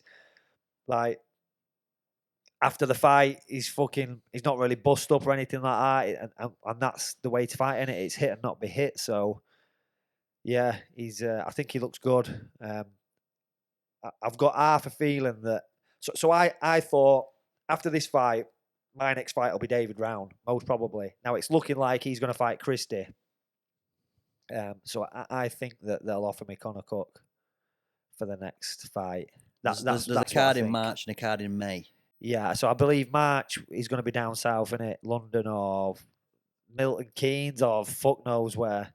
And then May, I believe, is going to be Back up Leeds. north somewhere. I believe, Leeds. yeah. Unless they do Newcastle. But yeah, I prefer Leeds. So yeah, I think, yeah, if I had to guess, it would offer me Conor Cook. But there's names that are not in that list. It could be some fucking random guy. The divisions aren't that deep, really, are they? No. Only it takes to attract a couple of like high level pros who Exactly. come into that sort of weight category. Yeah, You've got, yeah. like, So there's other names out there, but I think, yeah, I think if I had to guess, that would be who they would offer me. while we've got you two here, what are you doing MMA wise? Has he been taken to the mats quite well? Is he doing a good job? Yeah, he's getting stuck in. Are you gonna do a fight or what? I might do, yeah. So I just want to get, like, normally when I did MMA before, I would just I could strike, I could defend a takedown. I didn't really do much wrestling. I knew a bit of jits, and I was just like, I can get by. And it's just like amateur fights. Whereas now, if I were going to fight again, I'd want to make sure I were like a decent enough level to put a good show on as well. So That's it. The thing is with grappling, it takes a lot long. You can train someone striking like pretty quickly. You can get someone to a level where they could fight quicker than you could with grappling and MMA. So it's like the main thing I think is you have to enjoy it. Yeah. Because I see a lot of guys come to the gym, and they want to be an MMA fighter, but they don't enjoy jiu-jitsu. Yeah. So they miss jiu-jitsu sessions. They're not improving. They just do it, and they're not they're training, but they're not invested in getting better at it. And it's like, why the fuck do you want to do MMA? Because it's like a massive part of it, and it's not. I think you have to enjoy it, otherwise, just do boxing or something instead. Yeah, you have to get into it and like get the buzz around, learning. Is jits just so hard as a sport to pick up? Is that the case there? What's the reasoning for that? People just don't like being humbled enough, or is it just? Yeah, I think it's like if you just do it on its own, like if you just think, right, I want to learn jiu-jitsu, you can go and you can concentrate on that, and it's, you enjoy that, you can stick with that, and you can improve it fast, especially nowadays because there's a lot of better coaches out there. But I think the problem with MMA is because there's so many parts to it. It's like if you do MMA, you might really like striking. That's what you enjoy. But if you don't like grappling, you need to be fucking training it. I think that's more important, a more important part to train, because it's much easier for me to just run at you and grab you than it is for you to stand back and punch me and keep me away. Is that what MMA's become now then? So what you're saying there is you almost have to work your weaknesses more than your strengths. You can't just lean into something that you're naturally good at, let's say striking or kickboxing. You have to be well rounded in. Yeah, you've got to. It's not 1993 anymore. There's no when you're fighting against people, it's not like, oh, he's a striker, oh, he's a grappler. It's like people are good at everything, so you have to be good at everything. And if you don't enjoy those, other parts, or you might be a really good grappler and not enjoy. Like I've got guys who really like grappling, yeah, they're really improving at that, but they don't like doing striking, they don't like sparring, and they're trying to fight MMA as a grappler. That's bad as well. You need to have that balance. So I think, yeah, you just need to enjoy it. That's the main Who's thing. Train and the enjoy young it. lad? I'm going to butcher his name. Who's been winning the golds? He's just signed PFL. Malik. Malik, yeah. So Malik is, he's from Saudi Arabia, and he's been living over here training with us. And obviously in Saudi now, you've got these big boxing fights happening in Saudi. You got the one at the week. It's this weekend, isn't it? Who is it? AJ. AJ, yeah. Oh, this is it? week, I've this not week. I think it's this weekend. not followed none of 23rd, that. 24th, like it's day before. Is it day? It's like Yeah. Friday. very close to Christmas, yeah. Yeah, it's this weekend, I think. So, Saturday. I think it's this Saturday. So you're getting all these big boxing fights, and then you've got PFL, MMA, going to put 6 shows on next year in Saudi. But what they don't have is, like, name me a top Saudi fighter. I won't know. Exactly. So they're looking at Malik now.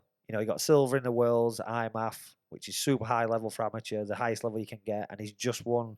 Then he won the week after he won the Saudi Games. And then the week after that, he's just won the IMAF Asian Open. He's got a gold medal. So he is basically the future of Saudi MMA. So they're looking at him like, let's sign him now. Let's get him fighting. So he's going to fight amateur on the PFL undercard. So he's going to be an amateur, and they're going to build him up, and he's going to fight pro. But what they want is Saudi superstars, don't they? They want to promote their country through their own fighters, not just bringing people over to fight. So he smashed it. Nice. That's massive for him, isn't it? Oh yeah, It's it's worked out huge. perfectly for timing. Yeah. So Anyone else in the gym who's coming through deserves a mention? yeah, we've got lots of people. Got Tommy Hawthorne from Bradford. He's just signed with Cage Warriors. I don't think they've released that yet, but it don't matter. I'm sure they won't be watching this podcast, so get away with it. But he's just signed with Cage Warriors, so he's going to be fighting probably March time. I've got Adam Bramold.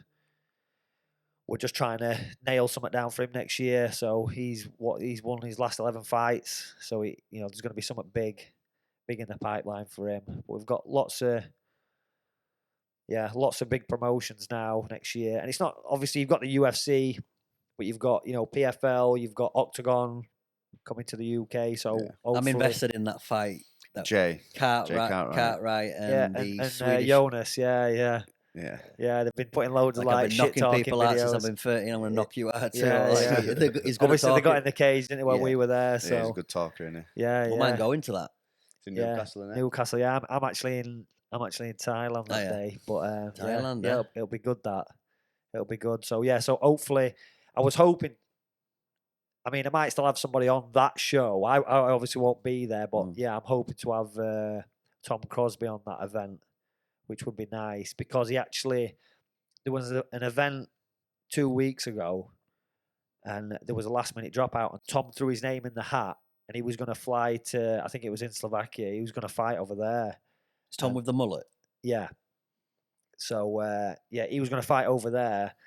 So we were like, yeah, sweet. Gets you on Octagon, and then for whatever reason, the fight end. He took the fight with this guy last minute, and then this other guy ended up pulling out just before the fight.